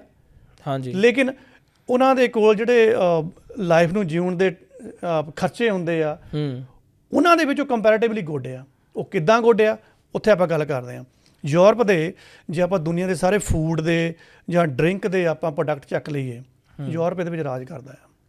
ਯੂਰਪ ਇਹਦਾ ਲਾਰਜੈਸਟ ਐਕਸਪੋਰਟਰ ਆ। ਕਿਸ ਚੀਜ਼ ਦਾ ਐਕਸਪੋਰਟਰ ਆ? PAP ਦਾ, ਯਾਨੀ ਕਿ ਪ੍ਰੋਸੈਸਡ ਐਗਰੀਕਲਚਰ ਫੂਡ ਦਾ। ਯੂਰਪ ਉਹਦਾ ਲਾਰਜੈਸਟ ਐਕਸਪੋਰਟਰ ਆ। ਉਹਦੇ ਮੂਹਰੇ USA ਵੀ ਫੇਲ ਆ, ਉਹਦੇ ਮੂਹਰੇ ਇੰਡੀਆ ਵੀ ਫੇਲ ਆ। ਮਤਲਬ ਕਿਸ ਤਰੀਕੇ ਦਾ ਫੂਡ ਹੁੰਦਾ ਭਾਈ ਉਹਦੇ ਵਿੱਚ? ਲਾਈਕ ਕੰਪਨੀਆਂ ਚੱਕੋ ਜਰਾ, ਟੈਟਲੇ ਕੰਪਨੀ ਚੱਕ ਲਓ, ਲਿਪਟਨ ਕੰਪਨੀ ਚੱਕ ਲਓ, ਨੈਸਲੇ ਚੱਕ ਲਓ, ਰੈੱਡ ਬੁੱਲ ਚੱਕ ਲਓ, ਬੜੀ ਸ਼ੌਂਕ ਨਾਲ ਪੀਂਦੇ ਆ। ਯੂਰਪ ਦੀ ਆ ਇਹ ਸਾਰੀ ਡਰਿੰਕਸ ਵਗੈਰਾ ਨੇ। ਹਾਂ, ਇਹਨਾਂ ਦੇ ਕਾਪੀਰਾਈਟਸ ਕਿਹਨਾਂ ਕੋਲ ਆ? ਯੂਰਪ ਦੇ ਦੇਸ਼ਾਂ ਦੇ ਕੋਲ ਆ। ਜਿਹੜਾ ਆਪਾਂ ਸ਼ੌਂਕ ਨਾਲ ਪਾਸਤਾ ਖਾਂਦੇ ਹਾਂ, ਬੀਅਰ ਖਾਂਦੇ ਹਾਂ, ਜਾਂ ਚੋਕਲੇਟ ਜਾਂ ਡੇਰੀ ਮਿਲਕ ਹੋ ਗਿਆ, ਜਾਂ ਕੁਆਲਿਟੀ ਵੋਲਸ ਹੋ ਗਿਆ, ਬਰਲਾ ਹੈਨਕਿਨਸ ਦੀ ਬੀਅਰ ਹੋ ਗਈਆਂ। ਹਾਂਜੀ। ਯਾਨੀ ਇੱਕ ਚੀਜ਼ ਤੁਹਾਨੂੰ ਦੱਸਿਆ ਕੈਟਾਗਰੀ। ਇਹ ਕਿਹਨਾਂ ਦੇ ਪ੍ਰੋਡਕਟ ਆ? ਬ੍ਰਾਂਡ ਕਿਹਨਾਂ ਦੇ? ਯੂਰਪ ਦੇ ਆ। ਜਿਸ ਦੇਸ਼ ਦਾ ਬ੍ਰਾਂਡ ਆ, ਜਿਸ ਦੇਸ਼ ਦੇ ਵਿੱਚ ਪ੍ਰੋਡਿਊਸ ਹੋ ਰਿਹਾ ਆ, ਉੱਥੇ ਉਸ ਚੀਜ਼ ਦੀ ਕਾਸਟ ਘੱਟ ਪੈਣੀ ਹੈ। ਤਾਂ ਮਤਲਬ ਉਸ ਦੇਸ਼ ਦੇ ਲੋਕਾਂ ਨੂੰ ਖਰੀਦਣ ਲਈ ਘੱਟ ਪੈਸਾ ਲਾਉਣਾ ਪੈਣਾ। ਬਿਲਕੁਲ ਹੀ। ਐਜ਼ ਕੰਪੇਅਰ ਟੂ US ਨੂੰ ਜ਼ਿਆਦਾ ਲਾਉਣਾ ਪਊਗਾ। ਇੰਡੀਆ ਨੂੰ ਤਾਂ ਉਹਦੀ ਕਰੰਸੀ ਰੇਟ ਘੱਟ ਆ ਤਾਂ ਉਹਨੂੰ ਹੋਰ ਜ਼ਿਆਦਾ ਲਾਉਣਾ ਪੈਣਾ ਆ। ਕੱਪੜੇ 'ਤੇ ਆ ਜਾਓ, ਕਿਉਂਕਿ ਸਭ ਤੋਂ ਪਹਿਲਾਂ ਮਨੁੱਖ ਨੇ ਕਾਸਟ ਆਫ ਜਿਹੜੀ ਲਿਵਿੰਗ ਹੁੰਦੀ ਆ ਉਹਦੇ ਵਿੱਚ ਖਰਚਾ ਕਿਤੇ ਕਰਨਾ ਆ? ਖਾਣ ਪੀਣ 'ਤੇ। ਖਾਣ ਪੀਣ ਯੂਰਪ ਨੂੰ ਸਸਤਾ ਮਿਲ ਰਿਹਾ ਆ ਕਿਉਂਕਿ ਉਹਨਾਂ ਦੀ ਆਪਣੀਆਂ ਤਕੜੀਆਂ ਕੰਪਨੀਆਂ ਯਾਰ ਉੱਥੇ ਪ੍ਰੋਡਿਊਸ ਹੁੰਦੀਆਂ। ਹਾਂਜੀ। ਹੁਣ ਆ ਜਾਓ ਕੱਪੜੇ ਦੇ ਉੱਪਰ। ਲੱਗਦਾ ਤਾਂ ਇੱਦਾਂ ਵੀ ਕੱਪੜਾ ਕਰ ਇੰਡੀਆ ਵਾਲੇ ਸਭ ਤੋਂ ਜ਼ਿਆਦਾ ਐਕਸਪੋਰਟ ਕਰਦੇ ਆ। ਉਹ ਬਈ ਕੱਪੜਾ ਹੋ ਸਕਦਾ ਉੱਥੇ ਜ਼ਿਆਦਾ ਬਣਦਾ ਜਾਂ ਬੰਗਲਾਦੇਸ਼ ਦਾ ਬਣਦਾ, ਲੇਕਿਨ ਜਦੋਂ ਬ੍ਰਾਂਡਿੰਗ ਕਰਕੇ ਉਹ ਵਿਕਦਾ ਆ ਉੱਥੇ ਯੂਰਪ ਵਾਲੇ ਨੰਬਰ ਲੈ ਜਾਂਦੇ ਆ, ਕਿਉਂਕਿ ਸਾਰਾ ਜ਼ਿਆਦਾਤਰ ਇਟਲੀ ਇਹ ਉਹ ਸਾਰੀ ਜਗ੍ਹਾ 'ਤੇ ਹੈਗੇ। ਸੈਕੰਡ ਲਾਰਜੈਸਟ ਐਕਸਪੋਰਟਰ ਬਣ ਜਾਂਦਾ ਆ ਯੂਰਪ। ਕੱਪੜਾ ਉੱਦਾਂ ਕਪਾ ਕੇ ਤੇ ਹੋਈ ਉਹ ਬੰਗਲਾਦੇਸ਼ ਦੀ ਹੁੰਦੀ ਜਾਂ ਇੰਡੀਆ ਦੀ ਹੁੰਦੀ ਆ। ਜ਼ਾਰਾ ਹੋ ਗਿਆ, H&M ਹੋ ਗਿਆ, ਅਰਮਾਨੀ ਹੋ ਗਿਆ, LV ਹੋ ਗਿਆ, ਪਿਊਮਾ ਹੋ ਗਿਆ, ਹਾਰਮੋਨਸ ਹੋ ਗਿਆ, ਇੱਕ ਚੈਨਲ ਆ, ਇੱਕ ਬੌਸ ਆ, ਗੁੱਚੀ ਆ, ਜੈਕ ਐਂਡ ਜੋਨਸ ਹੋ ਗਿਆ, ਐਡੀਡਾਸ ਹੋ ਗਿਆ, ਬਰਬਰੀ ਹੋ ਗਿਆ, ਪ੍ਰਾਡਾ ਹੋ ਗਿਆ, ਸਾਰੇ ਇਹ ਯੂਰਪ ਦੇ ਆ। ਲਕੈਸਟੋ ਹੋ ਗਿਆ, ਯੂਰਪ ਦਾ ਹੀ ਆ। ਕਿੱਥੇ ਇਹਦੇ ਵਿੱਚ ਕਿੱਥੇ ਅਮਰੀਕਾ ਬੋਲਦਾ ਤੇ ਕਿੱਥੇ ਇੰਡੀਆ ਬੋਲਦਾ? ਕੱਖ ਵੀ ਨਹੀਂ ਬੋਲਦਾ। ਇਟ ਮੀਨਸ ਕਿ ਇਹਨਾਂ ਨੂੰ ਤਾਂ ਇਹ ਚੀਜ਼ਾਂ ਉੱਥੇ ਸਸਤੀਆਂ ਮਿਲਦੀਆਂ ਨਾ। ਬਿਲਕੁਲ ਹੀ। ਆਪਾਂ ਕਹਿੰਦੇ ਵੀ ਲੈਂਬੋਰਗਿਨੀ ਲੈਣੀ ਇੰਡੀਆ ਦੇ ਜਾਂ ਅਮਰੀਕਨ ਦੇ ਥੋੜੀ ਬੱਸੋਂ ਬਾਹਰ ਨਹੀਂ, ਉੱਥੇ ਦੇ ਲੋਕਾਂ ਨੇ ਉਦਾਂ ਵੀ ਘਰਾਂ 'ਚ ਰੱਖੀਆਂ ਆ ਜਾਂ ਫਰਾਰੀਆਂ, ਹਾਂਜੀ, ਕਿਉਂਕਿ ਉਹਨਾਂ ਦਾ ਆਪਣਾ ਪ੍ਰੋਡਕਟ ਆ। ਹੂੰ, ਚਲੋ ਗੁੱਡਸ ਐਂਡ ਸਰਵਿਸਿਜ਼ ਦੇ ਉੱਪਰ ਆ ਜਾਂਦੇ ਆ, ਜਾਂ ਲੈਂਬੋ ਦੀ ਗੱਲ ਹੋਈ ਆ। ਗੁੱਡਸ ਐਂਡ ਸਰਵਿਸਿਜ਼ ਦੇ ਵਿੱਚ ਕੀ ਹੈ ਕਿ ਮੈਂਡੇਟਰੀ ਗੁੱਡਸ ਐਂਡ ਸਰਵਿਸਿਜ਼ ਕਿਹੜੀਆਂ ਯੂਰਪ ਟੌਪ ਤੇ ਆ। ਇਹ ਵੀ ਤਾਂ ਕਾਸਟ ਆਫ ਲਿਵਿੰਗ ਦੀ ਇੱਕ ਨੈਸੈਸਿਟੀ ਆ ਨਾ। ਹਾਂਜੀ, ਯੂਰਪ ਕਿਉਂ ਟੌਪ ਤੇ ਆ? ਫਰਾਰੀ, ਹੂੰ, ਆਸਟਨ ਮਾਰਟਨ, ਬੜੀ ਹਾਂਜੀ, ਮਹਿੰਗੀ ਕਾਰ ਆ ਜੀ। ਹਾਂਜੀ, Mercedes, Bentley, hmm, Lamborghini, Volkswagen, Volvo, BMW, Skoda, Fiat, Renault, Mini, Audi, Citroen, ਜੋ ਕਿ ਇੱਕ ਕਾਰ ਜੀ ਕੰਪਨੀ, ਉਹ ਵੀ ਉਹਨਾਂ ਦੀ ਆ। ਰੋਲਸ ਰॉयस ਯੂਰਪ ਕਬਜ਼ਾ ਕਰਕੇ ਬੈਠਾ ਆ। ਸੋ ਯੂਰਪੀਅਨ ਤਾਂ ਇਹ ਚੀਜ਼ਾਂ ਸਸਤੀਆਂ ਮਿਲਦੀਆਂ, ਨਾਲੇ ਇੰਪਲੋਇਮੈਂਟ ਮਿਲਦੀ ਹੈ। ਬਿਲਕੁਲ ਹੀ ਠੀਕ ਆ ਜੀ। ਹਾਊਸ ਹੋਲਡ ਅਪਲਾਇੰਸਿਸ ਦੇ ਵਿੱਚ ਆ ਜਾਓ, ਆ ਵਾਸ਼ਿੰਗ ਮਸ਼ੀਨਾਂ ਜਾਂ ਕਿੰਨੇ ਚੀਜ਼ਾਂ ਵਰਤਦੇ ਆ, ਜਰਾ ਚੈੱਕ ਕਰੋ ਤਾਂ ਜਾ ਕੇ। ਆ ਬੋਸ਼ ਦੀ ਆ, ਜਾਂ ਸੀਮਨਸ ਦੀ ਆ, ਜਾਂ ਫਿਲਿਪਸ ਦੀ ਆ, ਜਾਂ ਮਿਲੀ ਦੇ ਆ, ਉਹ ਜਿਹੜੇ ਉਹ ਕੌਫੀਆਂ ਬਣਾਉਂਦੇ ਆ। ਹਾਂਜੀ, ਇੱਕ ਮੇਰੇ ਖਿਆਲ ਇੱਕ ਹੋਰ ਵੀ ਇਹਨਾਂ ਦਾ ਪ੍ਰੋਡਕਟ ਹੈਗਾ ਆ, ਘੱਟ ਵਰਤਦੇ ਪਰ ਯੂਰਪ ਵਾਲਿਆਂ ਨੇ ਬਹੁਤ ਪਾਇਆ ਹੁੰਦਾ, BEKO, ਬੀਕੋ। ਹਾਂਜੀ, ਸ਼ਾਇਦ ਇੱਥੇ ਆਪਾਂ ਘੱਟ ਵਰਤਦੇ ਆ, ਇਹ ਵੀ ਯੂਰਪ ਦਾ ਆ। ਇੰਡੀਆ ਦੇ ਵਿੱਚ ਹੈਗਾ ਮੈਨੂੰ ਲੱਗਦਾ ਜੀ। ਸੋ ਯੂਰਪੀਅਨ ਨੂੰ ਮੇਡ ਇਨ ਯੂਰਪੀਅਨ ਚੀਜ਼ਾਂ ਸਸਤੀਆਂ ਪੈਂਦੀਆਂ as compare to India and USA। ਤਾਂ ਇਹਦਾ ਮਤਲਬ ਉਹਦੀ ਕਾਸਟ ਲੈਸ ਹੋਈ ਜਾ ਰਹੀ ਆ। ਸੋ ਇੱਕ ਐਵਰੇਜ ਜਿਹੜਾ ਇੰਡੈਕਸ ਆਇਆ ਫੂਡ ਅਤੇ ਕਲੋਥਿੰਗ ਦੇ ਵਿੱਚ, ਜਿਹੜਾ ਮਿਸਟਰ ਯੂ ਸੀਗਾ, ਅਮਰੀਕਾ ਵਾਲਾ ਸੀਗਾ, ਉਹਨੂੰ ਇੱਕ ਸਾਲ ਦੇ ਵਿੱਚ $11,900 ਲਾਉਣੇ ਪੈ ਜਾਂਦੇ ਆ। ਅੱਛਾ ਜੀ। ਇਹਦਾ ਮਤਲਬ ਇਹ $11,900 ਉਹਦੀ ਉਸ 81,000 ਵਾਲੀ ਇਨਕਮ ਦੇ ਵਿੱਚ ਲੈਸ ਹੋ ਗਿਆ। ਹਾਂਜੀ, ਠੀਕ ਹੈ ਜੀ। ਤੇ ਇੱਕ ਜਿਹੜਾ ਮਿਸਟਰ ਈ ਆ ਯੂਰਪ ਵਾਲਾ ਆ, ਉਹ ਬੰਦਾ 9,200 ਖਰਚਦਾ ਆ। ਤੇ ਇੱਥੇ ਹੀ ਆਪਣੇ ਕੋਲ 3,000 ਦਾ ਡਿਫਰੈਂਸ ਆ ਗਿਆ। ਬਿਲਕੁਲ ਹੀ ਠੀਕ ਹੈ ਜੀ। ਸੋ ਇਹਦੇ ਨਾਲ ਆਪਾਂ ਨੂੰ ਹੋਰ ਵੀ ਕਈ ਚੀਜ਼ਾਂ, ਇਹਦਾ ਵੈਸੇ ਇਹ ਵੀ ਥੋੜਾ ਜਿਹਾ ਹੋ ਗਿਆ ਭਾਜੀ ਕਿ ਵੀ ਜਿੱਦਾਂ ਕਹਿ ਦਿੰਦੇ ਕਿ ਘਰ ਦੀ ਖੇਤੀ ਆ, ਅਸੀਂ ਤਾਂ ਘਰੇ ਹੀ ਸਬਜ਼ੀਆਂ, ਸਾਡੀਆਂ ਸਾਰੀਆਂ ਘਰ ਦੀਆਂ ਸਬਜ਼ੀਆਂ ਨੇ ਜੀ। ਬਿਲਕੁਲ, ਘਰ ਦੇ ਵਿੱਚ ਫਿਰ ਆਪਾਂ ਨੂੰ ਬਾਹਰੋਂ ਲੈ ਕੇ ਨਹੀਂ ਆਉਣੀਆਂ ਪੈਂਦੀਆਂ, ਜਾਂ ਘਰ ਦਾ ਹੀ ਦੁੱਧ ਹੋ ਗਿਆ, ਘਰ ਦਾ ਜੇ ਮਤਲਬ ਆਪਾਂ ਦੇਖਿਆ ਜਾਵੇ ਵੀ ਇੱਥੇ ਬੰਦਿਆਂ ਦੇ ਬਹੁਤ ਜਣਿਆਂ ਦੇ ਖਰਚੇ ਘੱਟ ਜਾਂਦੇ ਆ, ਜਿਨ੍ਹਾਂ ਦੇ ਘਰ ਦੀ ਡੈਰੀ ਫਾਰਮ ਇਹ ਸਾਰਾ ਕੁਝ ਹੁੰਦਾ ਆ, ਵੀ ਉਹ ਫਿਰ ਬਾਹਰੋਂ ਨਹੀਂ ਖਰੀਦਦੇ। ਤਾਂ ਉਹੀ ਹਿਸਾਬ ਤਾਂ ਇਹਨਾਂ ਦਾ ਯੂਰਪ ਦੇ ਵਿੱਚ ਹੈ ਕਿ ਵੀ ਇਹ ਘਰ ਦੀ ਹੀ ਇੰਨੀ ਜ਼ਿਆਦਾ ਪ੍ਰੋਡਕਸ਼ਨ ਹੈ ਇਹ ਸਾਰੀ ਚੀਜ਼ਾਂ ਦੀ, ਕਿ ਉਹਨਾਂ ਨੂੰ ਨਾ ਤਾਂ ਫਿਰ ਐਕਸਪੋਰਟ ਕਰਦੇ ਆ, ਕੁਛ ਨਾ ਉਹ ਬਾਹਰੋਂ ਮੰਗਵਾਉਂਦੇ ਆ, ਅਤੇ ਨਾ ਹੀ ਉਹਨਾਂ ਨੂੰ ਇਸ ਚੀਜ਼ ਦੀ ਕਾਸਟ ਕੋਈ ਐਕਸਟਰਾ ਪੈਂਦੀ ਹੈ। ਘੱਟ ਲੈਸ ਕਾਸਟ ਦੇ ਵਿੱਚ ਉਹਨਾਂ ਨੂੰ ਸਾਰੀਆਂ ਚੀਜ਼ਾਂ ਮਿਲਦੀਆਂ ਪਈਆਂ ਨੇ, ਜਿਨ੍ਹਾਂ ਲਈ ਬਾਕੀ ਕੰਟਰੀਜ਼ ਐਕਸਟਰਾ ਪੇ ਕਰਦੀਆਂ ਨੇ ਤਾਂ ਕਿ ਉਹ ਚੀਜ਼ਾਂ ਲੈ ਸਕਣ। ਹੁਣ ਹੈਲਥ ਦੇ ਉੱਪਰ ਆ ਜਾਓ। ਹਾਂਜੀ, ਠੀਕ ਹੈ।